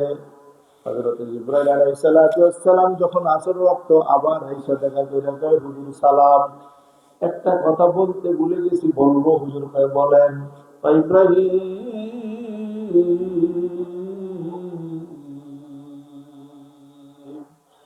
এই জায়গায় যাওয়ার পরে সন্ধ্যা হবে, অন্ধকার আসবে, বিবি সন্তান খাজুর পানি রেখে চলে আসবেন। ভালো করে মনে রাখবেন, যখন চলে আসবেন আপনার বিবি কিন্তু আপনাদের থাকার জন্য ডাকবে। সন্তান তো 2 বছরের বড় আদরের মহাব্বতের, এই ফাঁকির বাপ ছুই না কাইন্দা 120 বছর বয়সে সন্তান এনেছেন। 2 বছর বড় হয়েছে, এখন সন্তানটা আপনার কলিজার টুকরা হয়ে গেছে। এই সন্তানও আপনারে আপনার বাতুরা ডাকবে, কোলে উঠবে। যদি এদেরকে রাখার পরে এদের মায়ায় এদের মহাব্বতে পিছনের দিকে ফিরে তাকান আর কথা বলেন নবী, আল্লাহ বলেছে পয়গম্বরীর দপ্তর থেকে নাম কেটে দিবি। ইব্রাহিম আলাইহিস সালাম কিচ্ছু বলে না, এটা হ্যাঁ ঠিক আছে। সারাদিন বিবি সন্তান খেজুর পানি নিয়ে আসছে। ওলামায়ে কেরাম কিতাবের মধ্যে লেখে, বিবি পথের মধ্যে একবারও জিজ্ঞাসা করেন আমাদের পরিদানের পথ জীবনে চিনি না, আপনি পানি কেন নিছেন, খেজুর কেন, সন্তান কেন, আমি কেন, আপনি কোথায় যান, কেমন বিবি, একবারের জন্য তিনি জিজ্ঞাসা করে নাই। হাঁটতেছে যাইতেছে, সন্ধ্যা হয়ে গেছে, সামনে বিশাল মরুভূমি মাঠ, গাছ গাছালি জন্মায়, সামনে যাওয়ার কোনো রাস্তা নাই। আল্লাহর পয়গম্বর সেখানে যাওয়ার পরে যখন দাঁড়ালেন, বিবিকে ডাক দিয়ে বলে, বিবি বাচ্চাটাকে কোলে নাও। ইব্রাহিম আলাইহিস সালাম 2 বছরের কলিজার টুকরাকে তার কোলে দিলেন, আর বললেন এই তোমার খেজুর, এই নেও তোমার পানি। বিবি এই জায়গায় আমাদের আজকের সফরের শেষ সীমানা, এই জায়গায় আমাদেরকে অবস্থান করতে হবে, নামতে হবে। বিবি ডাক দিয়ে বলতেছেন, স্বামী কোথায় যাবেন, কোনো পথ ঘাটের ব্যবস্থা নাই, আরে জিজ্ঞেস করবেন মানুষ নাই, অথচ অরণ্য জঙ্গলের ভিতরে বড় বড় প্রাণীর তর্জনী গর্জনী আওয়াজ শোনা যায়। না জানি রাত্রে এরা মানুষের গ্রাম পায় আমাদের উপরে আক্রমণ করে, আপনি আমি সন্তানটা নিয়ে এখানে কেমন করে রাত্রি যাপন করব? আল্লাহর পয়গম্বর মায়াবী কণ্ঠে, করুণ কণ্ঠ ছেড়ে ডাক দিয়া কয়, ও ইসমাইলের মা, আমাকে কেন হিসাব করো, আমাকে হিসাবে আনবা না। আমি তোমাদের সাথে রাত্রে এখানে থাকবো না, আমি আমার বাড়িতে চলে যাব। খাজুর পানি সন্তান তুমি এখানেই থাকতে হবে। বলেন কলিজা আছে না শুকিয়ে গেছে? এই কথা বলতে দেরি আল্লাহর পয়গম্বর উল্টা দিকে হাঁটতে দেরি না। বিবি স্বামী স্বামী ইব্রাহিম বলে রাখতেছে, সন্তান দৌড়িয়া আল্লাহর পয়গম্বরের পিছন থেকে পা জড়িয়ে ধরছে। আল্লাহর পয়গম্বর হাঁটতেছে, 2 বছরের বড় আদরের কলিজার টুকরা, অন্তরটা তার জন্য উজাড় করা। এই সন্তান যখন পিছন থেকে জড়িয়ে ধরছে, আব্বা সামনের দিকে পা দিছে, সন্তান মাটিতে উপর হইয়া পড়ে চিৎকার করে কাঁদতেছে। দৌড়িয়া ঈশা হাজেরা মা সন্তানটারে কোলের ভিতরে নিয়ে বাচ্চার কান্না বন্ধ করাইতেছে। বিবি ডাক দিয়া কয়, ইব্রাহিম কেন রেখে দাও, কোন দিন আসবা, কখন আসবা বলে যাও। আল্লাহর পয়গম্বর আগেই জানেন, যদি তাদের সাথে কথা বলে মুহাব্বতের কারণে সন্তানকে কোলে তুলে নবীর দপ্তরে নাম থাকবে না, এই জন্য আল্লাহর পয়গম্বর পিছনের দিকেও তাকায় নাই, সন্তানও কোলে তোলে নাই। হাজরার সাথে কথা না বলে শুধু শাহাদাত আঙ্গুলে উপরের দিকে উঠায় ইশারা করেছে, বিবি আমি কিন্তু আল্লাহর নবী, যাহা কিছু করি আমি আমার আল্লাহর নির্দেশে করি। এখানে বিবির মহব্বত বেশি না আল্লাহর মহব্বত বেশি? কি বুঝলেন? সন্তানের মহব্বত বেশি না আল্লাহর হুকুমের মহব্বত বেশি? ওয়াল্লাযীনা আমানু আশাদ্দু হুব্বান লিল্লাহ, মহব্বত বেশি হবে তার জন্য জোরে বলেন। এইবার যখন তিনি রওনা করেছে, বিবি তাকে দেখে আল্লাহর নবীর আঙ্গুলটা উপরের দিকে উঠানো, ডাক দিয়া ইব্রাহিম নবীকে পিছন থেকে, বিবি যেমন লোহা তেমন তার বডিরা, যেমন স্বর্ণ তেমন তার শরীর, যেমন মানুষ তেমন স্বামী তেমন বিবি। ডাক দিয়া যখন দেখছে আঙ্গুলিটা উপরের দিকে, পিছন থেকে ডাক দিয়া বলছে, আল্লাহ পয়গম্বর ইব্রাহিম বুঝতে পেরেছি তুমি আল্লাহর হুকুমে এখানে আমাদেরকে রেখে দাও। যেহেতু তুমি নবী মানুষ, জুলুম না, হিংসা না, রাগ না, ক্ষোভ না, আল্লাহর হুকুমে রেখে গেছো। বিবি ডাক দিয়া বলতেছে, ইব্রাহিম যাও যাও, তোমাকে হাসি মুখে বিদায় দিলাম, আল্লাহ যেন তোমার মঙ্গল করে, তোমারে যেন আল্লাহ ভালো রাখে। তোমারে বিদায় দিয়ে দিলাম অন্ধকার জংলায় মরুভূমিতে, আমাকে সন্তানকে হেফাজত করবে আমাদের আল্লাহ। দুনিয়াতে কোন মানুষ যদি আল্লাহর উপরে ভরসা করে, আল্লাহই তার জন্য যথেষ্ট হয়ে যায়।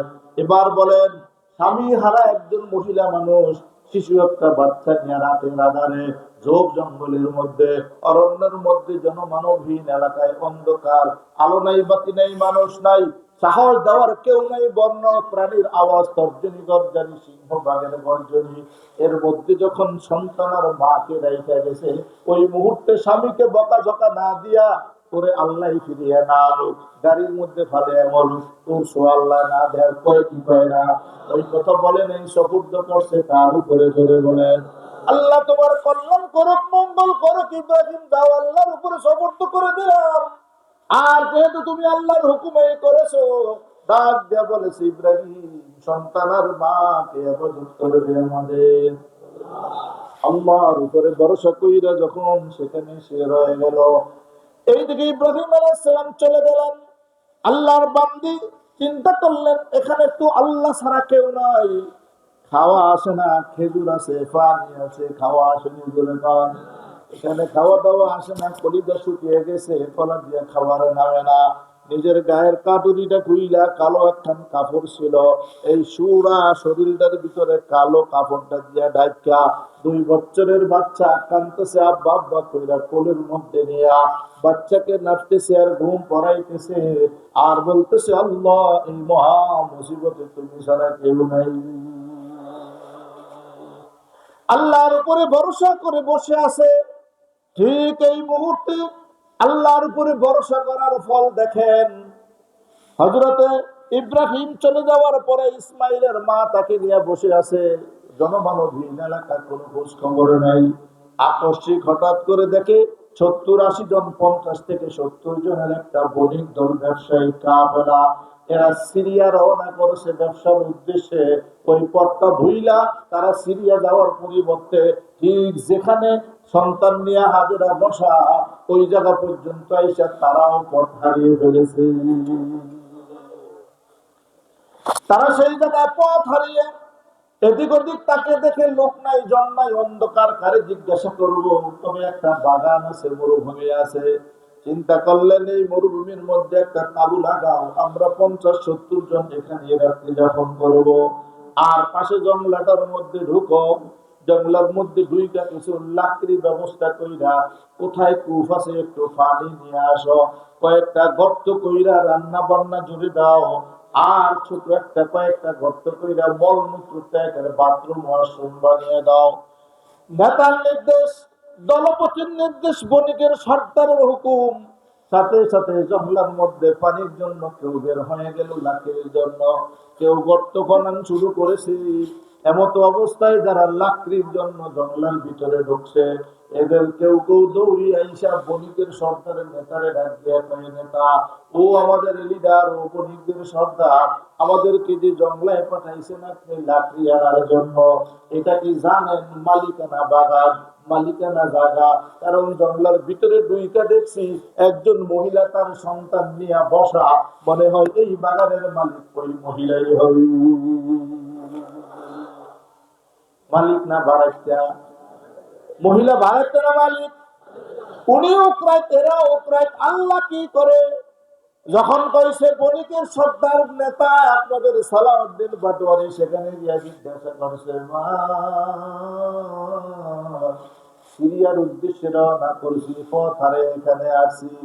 আগে ধরো এখন যেমন নদীতে বয়া আছে, লাইন আছে, তারা আছে, কোন দিকে যান গাড়ির চিহ্ন আছে, বিভিন্ন জায়গায় গেলে রোড গাড়ির উপরে কয় মাইল কতটুক দূর, তির্যক বাঁকা, মসজিদ, করস, স্কুল, মাদ্রাসা কত কিলো দূরে, কোনটা কোন দিকে, আগে যেগুলি ছিল নাকি। এই জন্য মরুভূমির জায়গা পথ, লক্ষ লক্ষ মানুষ এরকম হাজার হাজার পথ পারে পারে বানাইছে, কোনটা উত্তর দক্ষিণ, কোন দিকে মক্কা, কোন দিকে সিরিয়া, মদিনা, কোন দিকে টের পাইতো না, খালি হাঁটতেই থাকতো। ঠিক ওরা পথ হারিয়ে যখন এখানে আসছে, এবার মহিলারে গিয়া যখন নেতাই কইছে, মা আমরা মনে করেছি পরে সরকারি বাগান, এখন দেখি আপনি মালিক। বাগো রাত্রে আপনার বাগানে আমরা একটু থাকবো, আরো জরুরত হইলে একটু শৌচাগার, একটু বাথরুম ওয়াশরুম করবে, মাটি দিয়া পরিপাটি কইরা সকালে আমরা ফ্রেশ করে যাব। আর কিছু গাছের লাকড়ি দিয়ে একটু রাত্রে রান্না বান্না করব, কারণ আমরা পথ হারে আসছি, আমাদের সাথে তো অন্য কোনো ব্যবস্থা নাই। তবে রাত্রে যেই লাকড়ি ব্যবহার করব, আপনার কূপের ফাঁদে, আপনার এখানে লাকড়ি মাটি খোসা খাসি যা করব, সকালে কিছু কেরাইয়া, কিছু ধার, কিছু ভাড়া আপনাকে দিয়ে যাব। একদম ফ্রি মাপনা নেব না, কিছু দিয়ে যাব। আর আপনি আপনার ঘরে যতজন আছে ওনার আব্বাও যদি আসে, সকালে এবং রাত্রে আপনাদের মেহমানদারি আমরা করব। ومن يتوكل على الله فهو حسبه। এই মহিলা জানি ভরসা করছিল কার উপরে? আল্লাহ দিছে না দেয় না? রাত্রেও খাইবেন, সকালেও খাইবেন, ভাড়াও পাইবেন। একটু বাইরে কেটে জায়গা ভাড়া নেই, কথা হয় না। কে করছে ব্যবস্থাটা? কি জন্য করছিল কন্ত?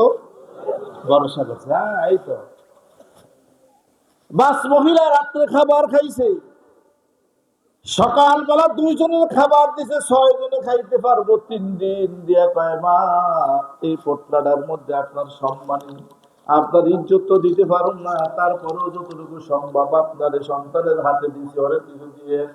এই কথা বললা কিছু টাকা পয়সা হাদিয়া দিয়া বলির দল কাফেলা চলিয়া যাইব। একটু মোর দিয়া গুইরা আবার লিডার আসছে, নেতা হিসেবে কই মা, একটা কথা বলি, চিন্তা করে দেখেন, আমরা কিন্তু ব্যবসায়িক দল, আমরা বণিক, আমরা ব্যবসার জায়গা চিনি। কোন দোকানে ব্যবসা ভালো হবে, কোন পয়েন্টের 2 দিকে শাটার দিলে দোনো গল্লির কাস্টমার পাওয়া যাবে, কোন জায়গায় দোকান বসাইলে এখানে মানুষের ধোকা দিয়া বোকা বানায় হাঁস মুরগি, এখানে ডাল মরিচ পেঁয়াজ কম দামে কিনা গোদামে বেশি দামে দেওয়া যাবে, এগুলি আপনাদের থেকে ব্যবসায়ীরা ভালো বোঝে। এই জন্য লোকটা ঘুইরা গিয়ে ডাক দেয়া কয় মা, 2 বেলা খাবার দিছি, কিছু হাদিয়া দিছি, মনে কষ্ট নেবেন না। তবে আপনি যদি অনুমতি দেন, আমাদের সাথে দাও কাছে ঘন্টা কুড়াল কাছতে লোহা লক্কর আছে, আপনার এই জায়গাটার ভিতরে মরুভূমি, কতগুলি দোকানপাট হয়, ব্যবসার একটা ভালো প্লেস। আপনার এখান থেকে কিছু গাছ গাছরা কাইটা এই জায়গার মধ্যে আমরা অনেকগুলি ঘর করি, দোকানপাট করি। সারা পৃথিবীর মিডল ফেলে যেটা সামসিরিয়া, রুম, পারস্য, ইরান, তুরান, যে যেখানে যাবে এখানে রাত্রে হবে, এই জায়গায় আসলে সন্ধ্যা হবে, হোটেল বোর্ডিং ভাড়া লাগবে, কেনাকাটা কইরা রাত্রে হোটেল বোর্ডিং এর থাকা খাওয়া লাগবে। ও মা, এখানে একটা দোকানের ফেলে, আপনি যদি অনুমতি দেন তাইলে আমরা আমাদের টাকা পয়সা, লোক লস্করে জনবল আছে, এই জায়গায় সুন্দর কইরা একটা মুক্তিযোদ্ধা বাজার বানিয়ে দিই। মালিক থাকবেন আপনি, আমরা খালি মাসে মাসে ঘরের ভাড়া দিব।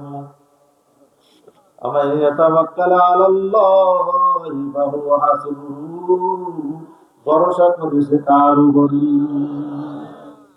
মহিলা বাচ্চারে ঘুম পাড়ায়, মাথা লাইরা লাইরা মনিবের কাছে দৌড়িয়া বণিকেরা যায়, কয় হুজুর, মহিলা বড় পর্দা নিশিন, কথা কয় না, ইশারা সারা কিছু করে না, লাইরা লাইরা কয় হা। আসলে মহিলা বাচ্চারে ঘুম পাড়ায়, এরা কয় মহিলা মাথা দিয়া হাওয়া পায়। দৌড়িয়ে গিয়া বলার সাথে সাথে ঝোপ জঙ্গল কাইটা এই মরুভূমির জায়গাটার ভিতরে ভিটা মাটি উঠায়া, আলো বাতি লাগাইয়া সুন্দর করে অনেকগুলি ঘর, এখানে নামাজের জায়গা, বাচ্চাদের খেলার মাঠ, করার জায়গা, এটা দোকান, হোটেল বোর্ডিং সব কইরা তারা পরিপাটি কইরা ফলাইছে। মাসে মাসে ওই 2 বছরের বাচ্চার হাতে তার মারে ঘর হিসাবে ভাড়া দিয়ে আসে। মালিক হিসাবে তাকেও একটা সুন্দর টিপটাপ ঘর করে দিয়েছে। 1 দিন, 2 দিন, 1 মাস, 2 মাস, 6 মাস, 9 মাস, 1 বছর, 2 বছর, 3 বছর, 4 বছর, 5 বছর। বলা বড় সহজ, বাস্তবতা কঠিন। একজন মহিলা একটা সন্তান নিয়া, মাত্র কতটুকু ফানিয়ার খাজর নিয়া ওই জায়গার ভিতরে 5টা বছর, 5 বছরের জন্য মা হাজারা আর তার সন্তান ইসরায়েল এই জায়গায় সুন্দর বাজার হয়ে গেছে, আলোবাতি জ্বলে, দোকানপাট, ব্যবসা বাণিজ্য, পড়ার জায়গা মসজিদ মাদ্রাসা হয়ে গেছে।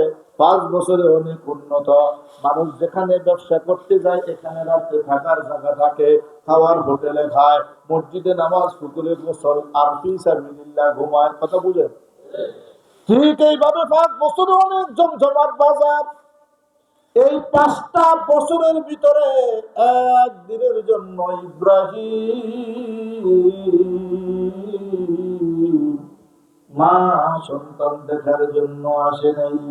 ওলামায়ে কেরাম লেখেন শুধু আসে নাই তাই না, এই 5 বছরে একবারের জন্য আল্লাহরে বলে নাই আল্লাহ কলিজার টুকরা দিলা, 2 বছর দেখাইয়া 5 বছর চোখের বাহিরে রাখলা, ওর মা আর ও আছে কিনা, বা সন্তান বেঁচে আছে না বাঘে খেয়ে ফেলছে, সুখে আছে না দুঃখে আছে, ভালো আছে না খারাপ আছে, 5 বছরের মধ্যে একবারও ইব্রাহিম আল্লাহরে জিজ্ঞাসা করে নাই।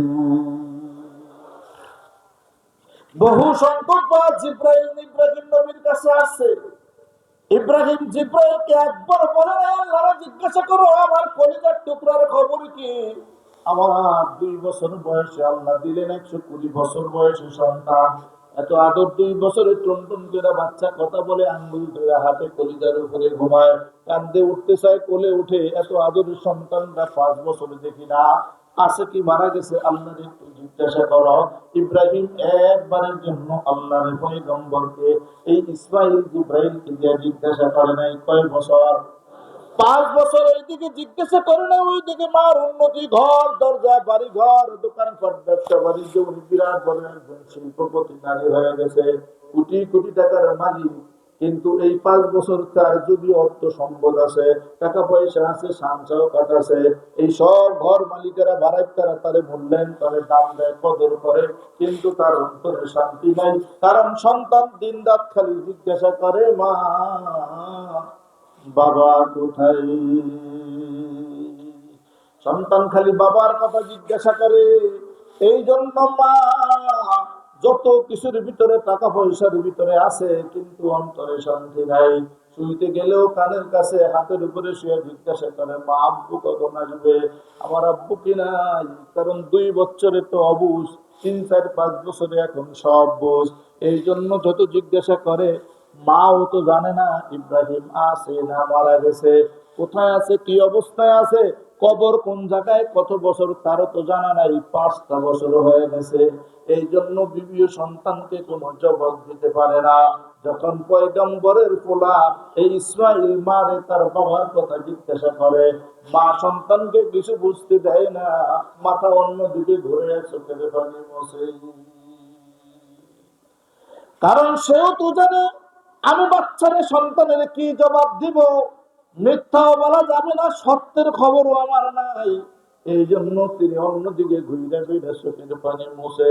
5 বছর পর্যন্ত সন্তানের বয়স যখন 7 হয়ে গেছে, 7 বছরের সন্তান অনেক কিছু বোঝে। এই জন্য ইসমাইল আলাইহিস সালাতু ওয়াস সালাম মায়ের চেহারার দিকে তাকায়া যখন দেখে মা কাঁদে, চোখের পানি মুছে, মার অন্তরে ব্যথা হিসকি মেয়েরা ঝাঁকি মেয়েরা নিঃশ্বাস ফেলে, তখন পোলা কিছু কয় না, মনে হয় আমার বাবা নাই, এই জন্য মা বড় ব্যথিত। এরপরে চলে যায়, আবার যখন খেলার মাঠে যায় সেখান থেকে আইসা মাকে কান্দে আর বলে মা আব্বার কোলে শুইরা সব ছেলেরা বাড়িতে যায়, আমার কি বাবা নাই, তুমি কেন মাঠের থেকে আমাকে আনতে যাও না। মা কয় আমি বড় পুরুষের দেখা নেই না। এইভাবে রাত দিন সন্তানের কথায় মায়ের মনে দাউ দাউ করে আগুন জ্বলে। যদিও ট্রাং ভর্তি টাকা আছে আর গোটা জায়গা ভর্তি সম্মান আছে, কিন্তু অন্তরে শান্তি নেই, সন্তানের আঘাত। স্বামী নাই, মহিলার কি ভ্যালু। এই জন্য স্বামীর অভাবে সন্তানের কথায় মহিলা দিনদার চোখের পানি ঝরায়। বাবু ভাই বন্ধু বলতে বলতে 7 বছর বয়স, 5 বছর অতিক্রান্ত। আল্লাহ নবী এই 5 বছরের ভিতরে একবারও জিজ্ঞাসা করে নাই। যখন দিনের দাওয়াত দিতে আগের মতো তার দায়িত্ব নিয়োজিত রওনা করেছে, জিব্রাইল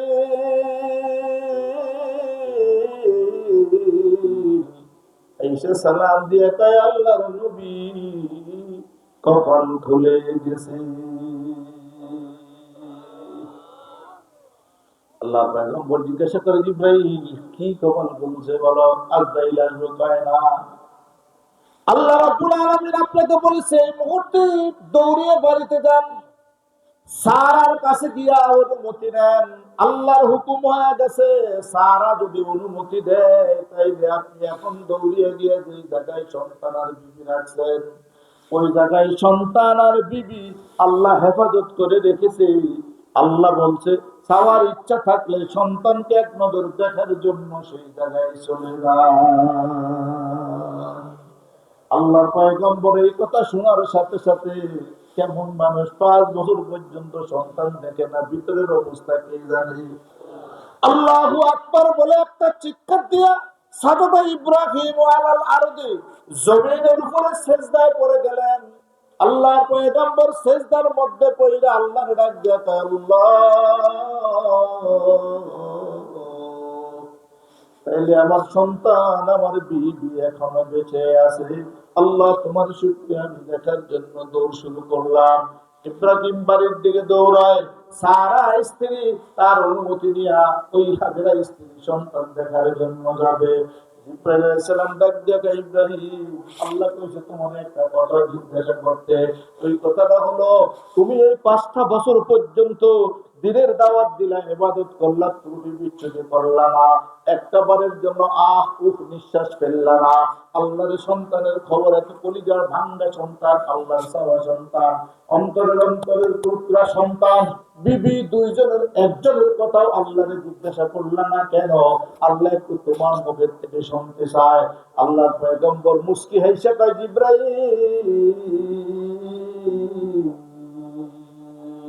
প্রকৃত ইমানদার মুমিন ওই ব্যক্তি যার অন্তরে সবকিছুর থেকে বেশি ভালোবাসা হবে আল্লাহ। এই অন্তরটার ভিতরে সারার মহব্বতের থেকে, ইব্রাহিমের অন্তরটা হাজেরার ভালোবাসার থেকে, 2 বছরের কলিজার টুকরা ইসমাইলের থেকে, আমার জীবনের রক্তের থেকে, নিঃশ্বাস প্রশ্বাসের থেকে ইব্রাহিমের অন্তরে আল্লাহ পাকের মহব্বত কোটি গুণ বেশি। এই জন্য আল্লাহরে জিজ্ঞাসা করব, আল্লাহর মহব্বত তো বেশি। এছাড়াও ভিতর বয়সের আল্লাহরে জিজ্ঞাসা করলে আল্লাহ যদি কয় তুই সন্তানের খবর লেস আমার সামনে দেয়টা, তাইলে তোর অন্তরে সন্তানের ভালোবাসা বেশি। না জানি আল্লাহ রাগ করে, আল্লাহর নবুয়তির দপ্তর থেকে নাম কেটে দেয়। এই জন্য আল্লাহর ভয়ে আর মহব্বতের টানে 5 বছরে একবার সন্তানের বিবির কথা আল্লাহরে বলি নাই। দৌড়িয়ে বাড়িতে গেলেন, স্ত্রীকে ঘরের বাইরে থেকে ডাক দিলেন, সারা আমার হাজেরাও বেঁচে আছে, আমার কলিজার টুকরা ইসমাইলও বেঁচে আছে, দেখার জন্য অনুমতি হয়ে গেছে। শর্ত হলো তুমি যদি বলো যাব, আর তুমি যদি না বলো আল্লাহ যাইতে নিষেধ করে দিয়েছে। এখানেও পরীক্ষা আছে না নাই? এখানে ইব্রাহিম আলাইহিস সালাম বলার সাথে সাথে বিবি ডাক দিয়ে কয়, ইব্রাহিম তুমি আল্লাহর নবী, আল্লাহর পক্ষের হুকুম হইছে, আমি তোমারে কেন নিষেধ করব? ইব্রাহিম যাও যাও সন্তান দেখার জন্য যাও, তবে একটা শর্ত আছে, সন্তান দেখার জন্য যাও, স্ত্রীর সাথে সাক্ষাৎ করার জন্য যাও। একখান শর্ত হলো, যেই আরোহীর উপরে, যেই সাওয়ারের উপরে, যেই বাহন নিয়ে যাইবা ওই বাহনের পিঠের উপর ভালো করে বুঝেন, ওই বাহনের পিঠের উপরে থেকে সন্তানকে দেখবা, বলে নিবা, মহব্বত করবা, ভালোবাসবা। ওই বাহনের পিঠের উপরে থাইকা বিবি দেখবা, কথা বলবা, ভালোবাসা দিবা। কিন্তু সন্তানের জন্য, বিবির জন্য ওই বাহনের পিঠ থেকে ওই জায়গায় পা রাখার, রাত্রি যাপন করার অনুমতি নাই। 5 বছর পরে কয় বছর? কেমন পরীক্ষা, কেমন মহব্বতের তীক্ষ্ণ দৃষ্টি আল্লাহ! 5 বছর পরে সন্তান দেখবা, বিবি দেখবা, সাওয়ারির পিঠের থেকে, গাড়ির থেকে নামতে পারবে না। ইব্রাহিম আলাইহিস সালাম বিবির সাথে কথা বাড়ায় নাই, উনি তাৎক্ষণিক দৌড়ে গিয়ে একটা উটের ব্যবস্থা করে দিলেন। বড় তেজস্বী একটা উট নিয়া আল্লাহর পয়গম্বর যেই পথে রওনা কইরা বিবি সন্তানকে রাখছে, ওই পথে উট নিয়ে আবার তিনি রওনা করেছে। সারাদিন সফর করছে, ক্লান্ত শ্রান্ত, সন্ধ্যা হয়ে গেছে, সেখানে গিয়ে দেখে আল্লাহ পথ হারিয়ে ফেলেছি। এখানে দেখছি বিশাল বড় মরুভূমি, বিশাল চাটিয়াল ময়দান, গাছ গাছলা কিছু নাই, খালি জমি আর জমি। এখন দেখি সুন্দর সুন্দর গুচ্ছে গ্রাম ঘর বাড়ি, এখানে মাঠ, বাচ্চারা খেলাধুলা করে, সামনে আলোক বাতি, অনেক বড় বাজার। এটা তো আমার পথ না, পথ ভুলে আমি অন্য জায়গায় চলে আসি। এই কথা দাঁড়িয়ে দাঁড়িয়ে উটের পিঠে উঠ দাঁড়িয়ে চিন্তা করেন। হঠাৎ করে ওই দেশের বাচ্চারা কখনো উট দেখে নাই, এই ফিলিস্তিনের উট দেখা, অনেক বড় লম্বা উট দেখা বাচ্চারা এমন খেলার মাঠের থেকে দৌড়িয়া রাস্তার কিনারে গেছে। কেউ উটের কান ধরে, কেউ উটের পেট ধরে, কেউ উটের পিঠ ধরে, কেউ উটের লেজ ধরে, কেউ উটের শিং ধরে, মাথা ধরে, সামনে নাড়াচাড়া করে। অর্থাৎ উট তারা কখনো দেখে নাই, এই জন্য আইসা তারা চতুর্দিকে উটের ব্যারিকেড দিয়ে ধরছে। উটের পিঠে জায়গা আল্লাহর পয়গম্বর ইব্রাহিম জিজ্ঞেস করে, বাবারা আমি তো মক্কায় রওনা করেছি, মক্কা যাব, কিন্তু পথারে আমি জায়গায় চলে আসি। ওই মক্কায় আমার সন্তান আছে, মক্কায় আমার বিবি আছে, পথারে এখানে আসি, তোমরা কি চিনো মক্কা কোন দিকে? ওই বাচ্চারা কয়, হুজুর আপনি কি বুড়া মানুষ দিক হারাইছেন? যেখানে দাঁড়িয়ে কথা বলেন, যে জায়গায় ঢুকছেন এই জায়গার নাম মক্কা। উনি বলতেছে, আমি তো মক্কা চিনি, যেখানে ঘর নাই, বাড়ি নাই, আলো বাতি নাই, মানুষ নাই, জন নাই, ওইটা তো মক্কা, এখানে তো সব আছে। ছোট ছোট বাচ্চারা কয়, তাইলে আমরা ওই মক্কা চিনি না, যে মক্কায় ঘর বাড়ি, বাচ্চা কাচ্চা, মানুষজন নাই। সামনে গেলে দেখবেন বাজার আছে, ওখানে গেলে মুরব্বীদেরকে জিজ্ঞেস করলে আপনারে ওই মক্কার সন্ধান দিতে পারবে। এই কথা বললে বাচ্চারা আবার খেলার মাঠের দিকে সব শু শু করে দৌড়। ইব্রাহিম আলাইহিস সালাম উটের পিঠে আঘাত করলেন, উট সামনের দিকে আগাও। সামনে গিয়া মুরব্বীদেরকে জিজ্ঞাসা করবে ওনার মক্কা কোথায়, কোন জায়গায় বাড়িঘর ছাড়া একটা মক্কা আছে, যে জায়গায় গেলে বিবি সন্তান দেখবে।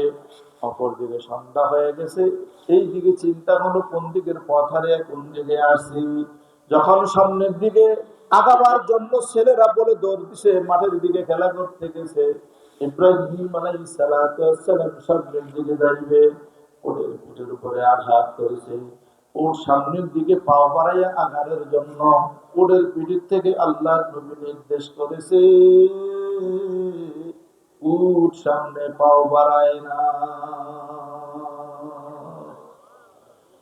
ইব্রাহিম আলাইহিস সালাম উটের উপরে জোরে আঘাত করলেন। ইব্রানি ভাষা ইব্রাহিম উটকে সামনে যাওয়ার জন্য বলে, উট নড়াচড়া করে না, স্টিল দাঁড়িয়ে আছে। আল্লাহর পয়গম্বর সন্তান বিবি দেখার জন্য পাগল পারা উটের পিঠের উপরে আঘাত শুরু করেছে, উট পিঠকে বাঁকা করে দিয়েছে। মাইরা যখন ক্লান্ত শ্রান্ত হয়ে গেছে, উটের লাগাম ধরে টানে, লাঠি দিয়ে ছুরি দিয়ে মারে, উট সামনে আগায় না। দীর্ঘক্ষণ মারার পরে যখন ইব্রাহিম ক্লান্ত, আল্লাহ পাকের কুদরত, লম্বা ধার ভেদিটার পিছনের দিকে ঘোরায়া ইব্রাহিম নবীর দিকে তাকায়া চোখের পানি ফেলি। মাইর খাওয়া উট পিছনের দিকে মাথা ঘুরিয়ে কাঁদতেছে। হাত ইব্রাহিম আলাইহিস সালাম উটের কাণ্ড দেখে অবাক, পিঠের উপরে বসে আছে। যখন নাকি মাথা ঘুরিয়ে পিছনের দিকে উঠ চোখের পানি ফেলেছে, ইব্রাহিম কিছুই বুঝে নাই। আল্লাহ উটের জবান খুলে দিছে। উট ইব্রানি ভাষায় ইব্রাহিম নবীকে ডাক দিয়া কয়, ইব্রাহিম তুমি যদি আমাকে সামনে আগাবার জন্য মারতে মারতে, প্রহার করতে করতে মেরেও ফেলো, এই শক্ত জমিনের ভিতরে গেড়েও ফেলো, আমি মরতে রাজি, কাটতে রাজি, সামনে পাও বাড়াইতে পারবো না। আল্লাহর নবী জিজ্ঞাসা করে, উঠ কেন সামনের দিকে পাও বাড়াইবা না? আমি তো তোমাকে আল্লাহর হুকুমেই নিয়ে এসেছি। ওর ডাক দিয়ে কয়, ইব্রাহিম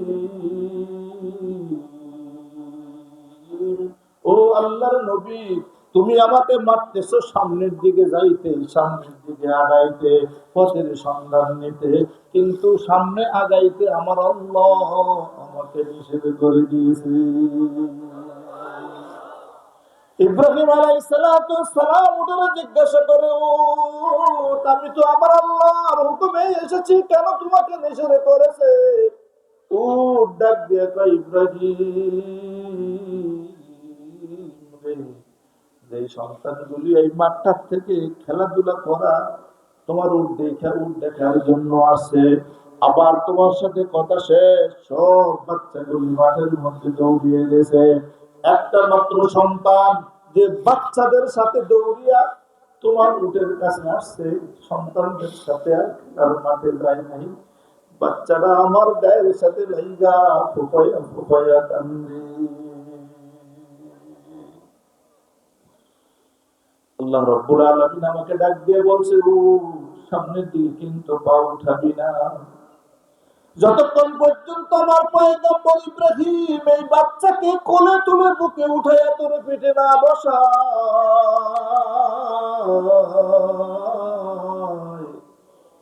সামনের দিকে তুই পাও বাড়াবি না। নবী, আমি তো জানি না আমাকে মাইরে না কি, একটি মেহেরবানি করে বাচ্চাটারে আমার পিঠে উঠান, তাইলে আমি হাঁটতে পারবো, আল্লাহর অনুমতি আছে। বলার সাথে সাথে আল্লাহর নবীর কম্পন সৃষ্টি হয়ে গেছে। আমি আল্লাহর নবী, বংশের মধ্যে নবী, 14 পুরুষ নবী, লক্ষ লক্ষ আমার বংশে নবী। আমার উট দাঁড়িয়ে গেছে, মাইর খাইতেছে, গর্দান ঘুরিয়ে কথা বলতেছে, সামনে পাও বাড়াইতে আল্লাহ নিষেধ করেছে। একটা বাচ্চা আমার উটের সাথে লাইগা দাঁড়িয়ে আছে, খেলতে যায় নাই, দাঁড়িয়ে দাঁড়িয়ে কান্দে। কে এই বাচ্চা? কত বড় রক্তের দাম, কত বড় বংশের দাম, বাচ্চার কারণে উড়ে কথা বলে, নবীর উদ্ধার করে ফেলে, ওদের মাইর খেয়ে সামনে পাও বাড়ায় না। কে এই বাচ্চা? আল্লাহর নবী গায়ের উপরে উড়ের পয়সা উঠি দিছে, জুটি দিছে, দেখে একটা ফুটফুটে জ্যোৎস্নার মতো, চাঁদের চেয়েও প্রাণ, চাঁদের চেয়েও সুন্দর একটা বাচ্চা দাঁড়িয়ে দাঁড়িয়ে কান্দে। আল্লাহর নবীর অন্তরের ভিতরে জানি কেমন ঢেউ, লাফ দিয়া ওদের পিঠের থেকে দেয় বাচ্চাটাকে জড়াইয়া ওদের উপরে উঠায়া, দুই মুখে দুই চুমা দিয়া সন্তান শিশু বাচ্চাটারে কোলে উঠায়া যখন বসাইয়া নিজের বুকের সাথে লাগাইয়া বসলেন, উটকে বলা ধরা কওয়া লাগে নাই, উট সামনের দিকে হাঁটা শুরু করেছে। এবার ইব্রাহিম আলাইহিস সালাম বয়স হিসাব করে দেখেন 5-7 বছরের যুবক, ছোট বছর 5-7 বছরের বালক বাচ্চাকে, কে এই রক্তের মালিক? আমার নবীর উদ্ধার করে ফলাইছে, আমার এই স্টপ করে দিছে কে? এই বাচ্চা, যে বাচ্চার কারণে উঠ আগায় না, এই বাচ্চারে না উঠাতে না, আল্লাহ নাশিদ করে দিয়েছে। এই জন্য আল্লাহর পয়গম্বর বাচ্চারে বুকের সাথে লাগাইয়া পাশে দিয়ে এদিক থেকে তাকায়, বাচ্চার রংডং বুঝে না, এদিক থেকে বাচ্চার চেহারার দিকে তাকায়, বাচ্চা তাকায় কয়, হুজুর কি চান? কে আপনি? কি আপনার পরিচয়? আমার কেন উঠেন, কোথায় নেন? কেউ কাউকে চিনে না, কিছু বলতে পারে না। এবার ওই বাচ্চাটাকে জিজ্ঞাসা করে, বাবা, মনে মনে ভাব তুমি আমার উদ্ধার করাইছো, কে তুমি? তোমার পরিচয় নেওয়া লাগবে। এবার কানের কাছে গিয়া জিজ্ঞাসা করে, ওই মনুটাকে, বাচ্চাটাকে জিজ্ঞাসা করে, বাবু, ও বাবা, বলো দেখি তোমার নাম কি? বলার সাথে সাথে বাচ্চাটা উপরের দিকে তাকাইয়া 2 চোখের পানি ছেড়ে দিয়ে ফুপিয়ে ফুপিয়ে কান্দে, চোখের পানি মোছে। ইব্রাহিম জিজ্ঞাসা করে, বাবা, তোমারে তো আমি আসলে খারাপও জানি নাই, রাগ করি নাই, ভুকি নাই, ঝুঁকি নাই, বাবা, তোমারে শুধু নাম জিজ্ঞাসা করছি, তুমি কেন কাঁদতেছ? তুমি কয়, হুজুর, তাইলে কি আপনি আমাকে চিনেন না, আমাকে জানেন না? কয় না। তাইলে আপনি আমার সম্পর্কে জানেন না? এই দেশের সব মানুষ আমারে জানে, যে আমার নাম যদি কেউ জিজ্ঞাসা করে, আমার বাবার নাম জিজ্ঞাসা করলে আমার কলিজায় আগুন ধরে। কেন তোমার কষ্ট হয়? ওই বাচ্চাটা ডাক দিয়ে বলতেছে, হুজুর, আমার নামের বড় ইতিহাস, আমার জন্মের বড় করুণ কাহিনী। আমার আব্বা বড় আদর করে আমার নাম রাখছে, কিন্তু আমার আব্বার মুখে নাম শুনি না, আমার আব্বার কণ্ঠের আওয়াজ পাই না, ডাক পাই না। আমার আব্বা 120 বছর বয়সে বাচ্চা ওদের পিঠে বৈশা বলতেছে, বলেন কি এক কিয়ামতের ইতিহাস? বাচ্চা বলতেছে, হুজুর, আমার আব্বা 120 বছর বয়স, কোন সন্তান অধিক হয় নাই। আমার মা বলেছে 120 বছর বয়সে গাছের দিকে তাকায়া সা পাখি মা পাখি দুইজনের বক্তব্য আর কথা শুনিয়া বরাক্রান্ত হৃদয় যখন আল্লাহকে ডাক দিছে, রব্বি হাবলি মিনাস সালিহিন, আল্লাহ কয় ফাবাশশারনা বিগুলা আমিন হালিম। ছোট বাচ্চা উটের পিঠে বৈশা বুড়া ওয়াজ করে হুজুর। তখন আমার আব্বা এই অবস্থায় ডাক দিছে, আল্লাহ রাব্বুল আলামিন আমার আব্বার ডাকে সাড়া দিয়া আমাকে আল্লাহ দান করেছে।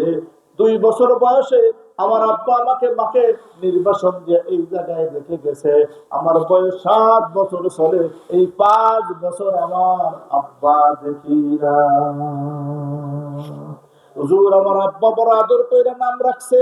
এই জন্য আব্বার নাম যদি কেউ জিজ্ঞেস করে, আমার কথা যদি কেউ বলে, আব্বার কথা জিজ্ঞেস করলে আমার দাউ ধাউ করে কলিজায় আগুন লাগে। তাহলে আপনি মনে হয় আমার দুঃখের কথা জানেন না, এই জন্য আপনি আমাকে নাম জিজ্ঞাসা করেছেন। এই কথা বলতেছে আর বাচ্চাটা কাঁদতেছে। এই কথা শুনে আল্লাহর পয়গম্বর ইব্রাহিমের চোখে পানি, তিনিও কাঁদতেছে। হঠাৎ করে ইব্রাহিম আলাইহিস সালামের চোখের পানি যখন বাচ্চার কানে গালে নাকে ফুটায় ফুটায় পরে, কোলের উপরে পরে, বাচ্চা ইসমাইল মাথা ঘুরাইয়া উপরের দিকে তাকিয়ে কয়, হুজুর আমার না হয় বাবা হারা সন্তান, আমি কান্দি, আমার করুণ দুঃখ আমি কাঁদি, আপনি কাঁদেন কেন? আমার মতো শিশুবেলা আপনার কি বাবা হারাইছেন নাকি? আল্লাহ পয়গম্বর ডাক দিয়ে কয়, বাবা না, তাইলে কাঁদেন কেন? সন্তান কোনো জবাব দেয় না, ইব্রাহিম কোনো জবাব পায় না, কাঁদতেছে আর বলতেছে, বাবা এত কথার পরে তুমি একটু বলো, তোমার আব্বা 120 বছরে তোমার কি নাম রাখছে জন্মের পরে? উনি কে, হুজুর আমি তো কাউকে বলতে পারি না, কলিজা ফাটা চিৎকার আসে। তারপরে যেহেতু মুরব্বী মানুষ, ঘোড়ায় উঠাইছেন, আদর কইরা মহব্বত কইরা জিজ্ঞাসা করেছেন, বলতেই হয়। আমার মা শিক্ষা দিছে কোন মুরব্বীর সাথে যেন বেয়াদবি না হয়। এই কথা বইলা চোখের পানি মইসা নিজের নিজে কষ্ট করে সামাল দিয়া কয়,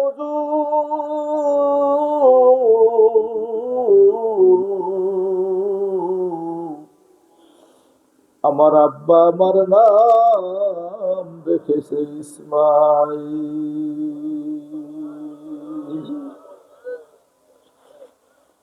বলা সত্যি সত্যি আল্লাহর পয়গম্বরের কলিজা ফাটা চিৎকার, কাঁদতেছে আর বলতেছে, আল্লাহ না জানি এটাই আমার ইসমাইল হবে।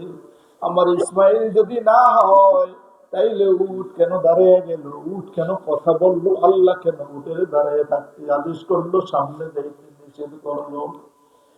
বলার সাথে সাথে ইব্রাহিম আলাইহিস সালামের চোখের ভিতরে পানি, অন্তর সাগরের তরঙ্গ আর ঢেউ আর জোয়ার। ডাক দিয়ে কয়, বাবা তোমার আব্বা তোমার নাম আদর কইরা ইসমাইল রাখছে, একটু দয়া কইরা কষ্ট কইরা বলো, তোমার মা তোমার আব্বা কি নাম তোমার শিক্ষা দিছে, কি নাম বলেছে? আব্বার কথা যখন মারে বলতাম, নাম জিজ্ঞাসা করতো, আমার মা আমাকে নাম বলতো না, অন্যদিকে ঘুরে খালি চোখের পানি মস্ত আর কান্ত। এই জন্য আমি মারে আব্বার কথা জিজ্ঞেস করে কষ্ট দেই নাই। তবে দীর্ঘ ফিরাফিরি বলা বলির পরে মা আমাকে বলেছে আমার বাবার নাম ছিল নাকি ইব্রাহিম।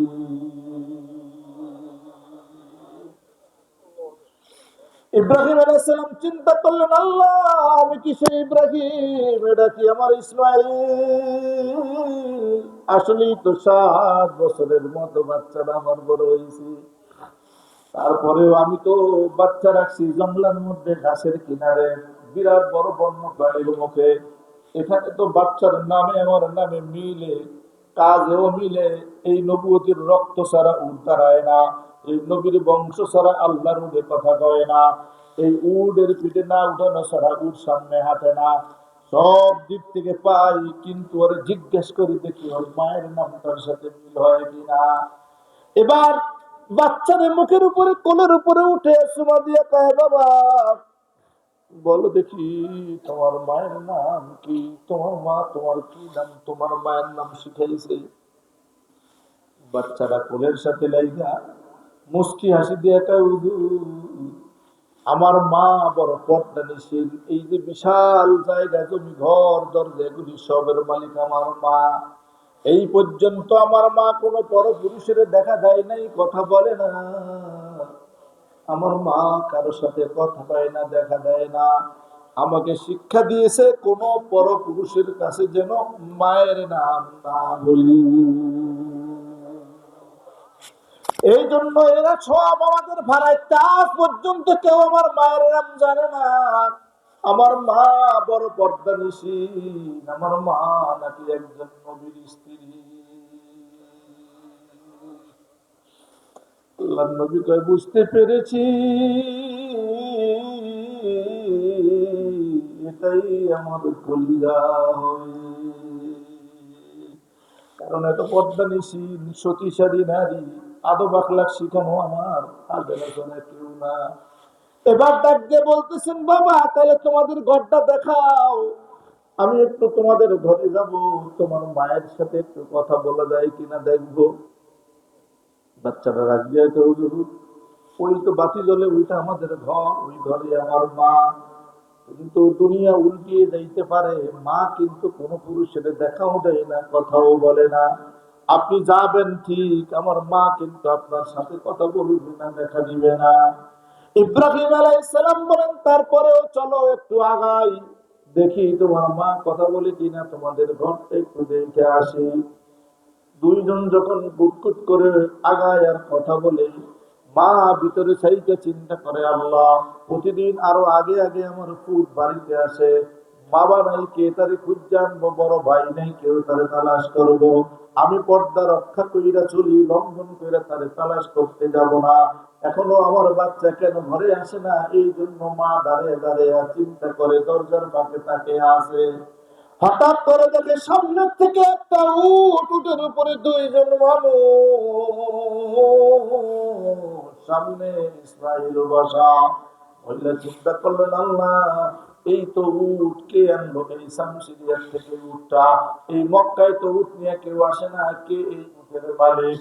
উনি যখন নাকি এই কথা বলতেছে আর আসতেছে, চিন্তা কইরা ঘরের দরজায় দাঁড়িয়ে আছে। হঠাৎ করে দেখে উটের সামনে ছোট ইব্রাহিমের পোলা ইসমাইল বসা, আর ইসমাইলের পিঠ ইব্রাহিমের বুকের সাথে লাগা। মহিলা দেখেই হাজেরা দৌড়িয়া ঘর থেকে দুইটা লক্ষণ কদম মাইরা সামনে আইসা আল্লাহর নবীকে সালাম দিয়ে ফেলেছে। নবী কান্দার জন্য সালাম দিতে পারে না, বড় কষ্ট কইরা কান্দা থামে সালামের জবাব দিয়া যখন জিজ্ঞাসা করে, হাজিরা তোমাকে আল্লাহ কেমন দেখেছে? হাজেরা কয়, নবী দেখি তো পারছেন না, মানে কত শান চৌকাট দিছে, বলেন আপনার 5 বছর কিভাবে কাটছে? দুইজন 5 বছরের ইতিহাস নিয়ে কথা বলে। আর ছোট ছেলে ইসমাইল একবার আব্বার চেহারার দিকে তাকায়, আরেকবার মায়ের দিকে তাকায়, চিন্তা করে মা তো কোনো পুরুষের দেখা দেয় না, কথা বলে না। কিন্তু এই লোকটা দেখেই দৌড়িয়ে আসলেন, সালাম দিলেন, কদম বুসি করলেন, দাঁড়িয়ে সামনে কথা বলেন, ব্যাপার কি? মা বুঝতে পারছে, মনে হয় এদের মধ্যে এখনো পরিচয় হয় নাই। এই জন্য ইব্রাহিম আলাইহিস সালামকে জিজ্ঞাসা করো, ওকে চিনেন? পায় না, তবে অনুমান করেছি না জানি আমার কলিজা। ইসমাইলকে জিজ্ঞাসা করো, ইসমাইল তুমি কি জানো তুমি কার উঠে আর কার কোলে বসা? পায় মা না, আমি জানি না, ওই মাঠের ভিতরে খেলতেছিলাম, উঠ চাইতে আসছি, ওখান থেকে আর যাইতে মন চায় না, কেন জানি আব্বারে ঢেউ কলিজায় উঠে গেছি। এই জন্য দাঁড়িয়ে দাঁড়িয়ে কাঁদতেছিলাম।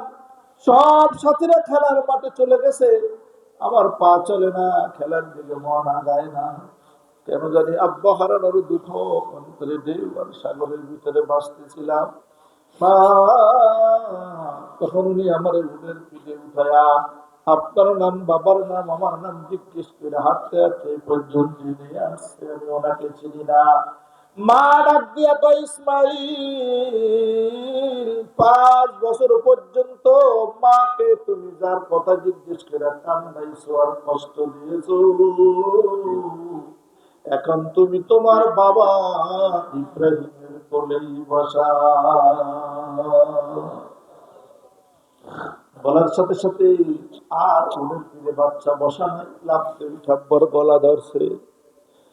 তাইলে কি আপনি ইব্রাহিম আমার আব্বা, আপনি কেন 2 বছর বয়স আমাকে নির্বাসন দিলেন? অন্য কোনো অপরাধ যদি থাকে মায়ের থাকতে পারে, কিন্তু আমারে কেন আপনি 2 বছর বয়স এই জায়গায় রেখে গেলেন? আমি কি অপরাধ করেছি? আমার কি আল্লাহ আপনার ঘরে দিয়া কি আমি অপরাধী নাকি? কেন দিচ্ছেন? বলতেছে আল্লাহ নবী কান্দা সামলে বলতেছে, বাবা, তোমার বাবা কিন্তু ইব্রাহিম নবী, অন্তরের ভিতরে সবচেয়ে ভালোবাসা বেশি আল্লাহ।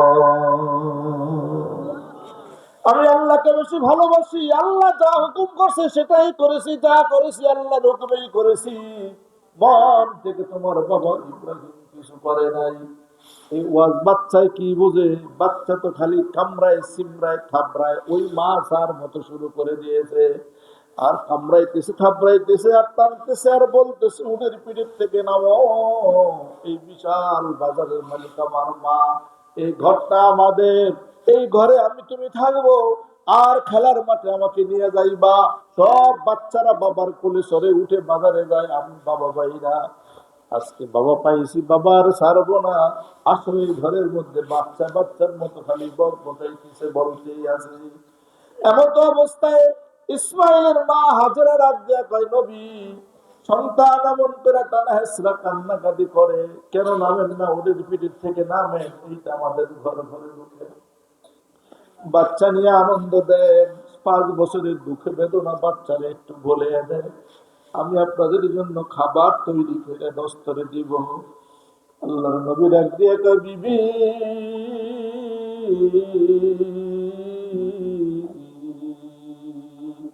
5 বছর পরে দেখার অনুমতি হয়েছে, আসার অনুমতি হয়েছে, ওদের পেট থেকে না আমার অনুমতি পাই নাই।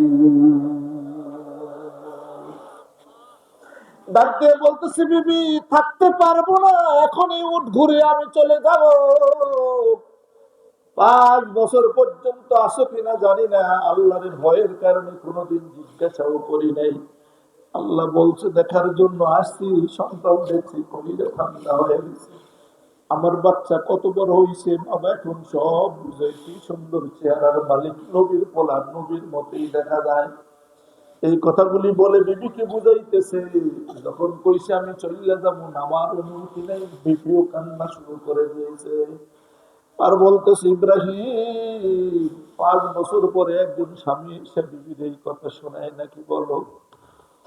আল্লাহ নবী ডাক দিয়া কয়, বিবি, আমার হাতে কিছু নাই, সব কিছুর মালিক আমার আল্লাহ।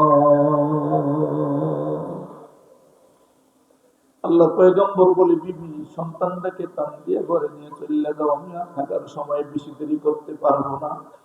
না জানি আল্লাহর পক্ষ থেকে কোনো ফরমান, কোনো হুকুম, কোনো আদেশ নিষেধ জারি হয়।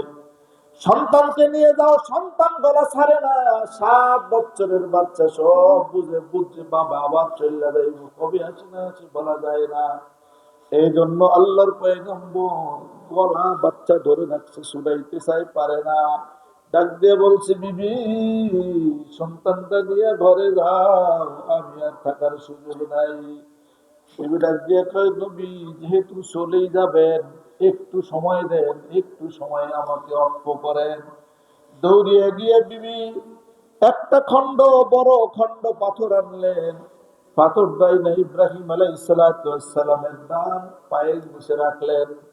ডান পায়ের নিচে রাখা ডাক দিয়া বলতেছেন, ইব্রাহিম,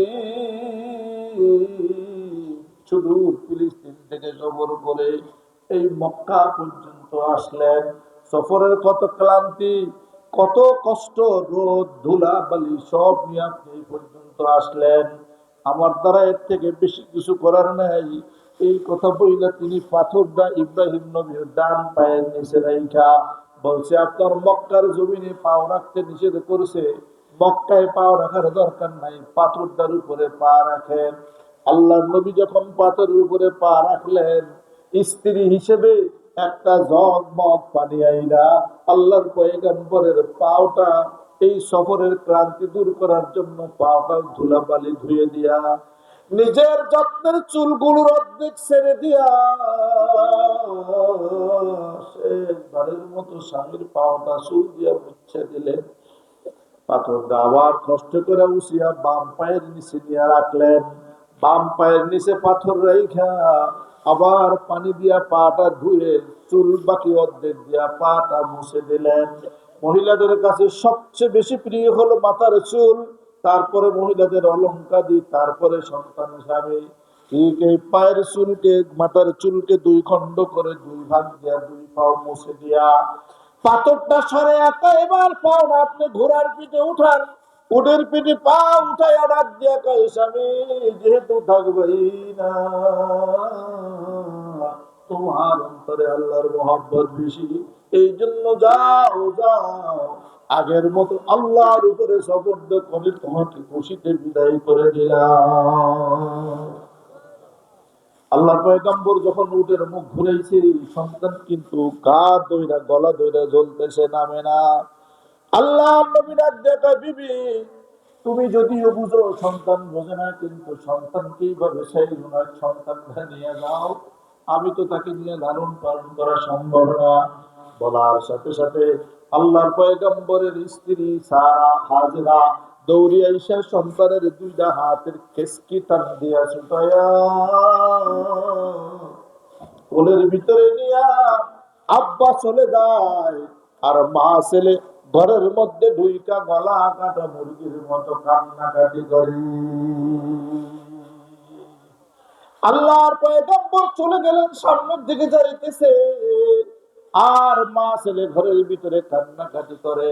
আল্লাহ ডাক দিয়ে কয়, ইব্রাহিম ফাতাম্মাউন্না বিকালিমাত, বহু শব্দ দিয়া, বহু কষ্ট দিয়া, বহু দুঃখ দিয়া, বহু রকমের কঠিন থেকে কঠিন হারাইস দিয়া, আগুনের প্লাস দিয়া ধইরা তোমাকে আমি পরীক্ষা করেছি।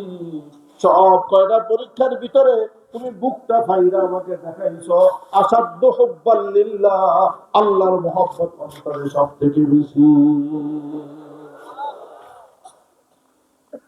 আল্লাহ বন্ধু কিতাবের মধ্যে আছে কাসাসুল আউয়ালিনা মাওয়াইদুল আখিরিন, আগে ওয়ালাদের এই কথাগুলো পরে ওয়ালাদের জন্য শিক্ষণীয় বিষয়, আমলের বিষয়, ইতিহাস।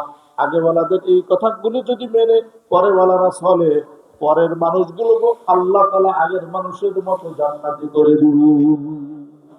এই জন্য আমাদের অন্তরে সবচেয়ে বেশি মহব্বত থাকবে কার? সবচেয়ে বেশি মহব্বত কার? এখানে কার মহব্বত বেশি দেখাইছে? আল্লাহ সুবহানাহু ওয়া তাআলা আমাদের অন্তরে দুনিয়ার সব কিছুর থেকে আল্লাহর মহব্বত বেশি হওয়ার, বেশি অর্জন করার তৌফিক দান করেন।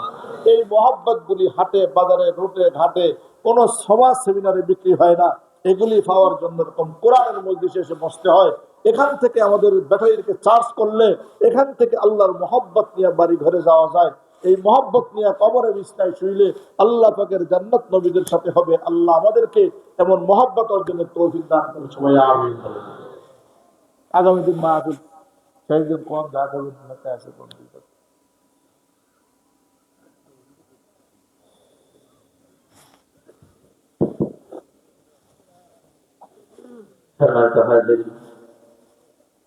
এখনই মোনাজাত হবে। যারা বাহিরে আছেন অনুগ্রহ করে সঙ্গে ভিতরে প্রবেশ করুন। এখনই মোনাজাত হবে। সম্মানিত এলাকাবাসী,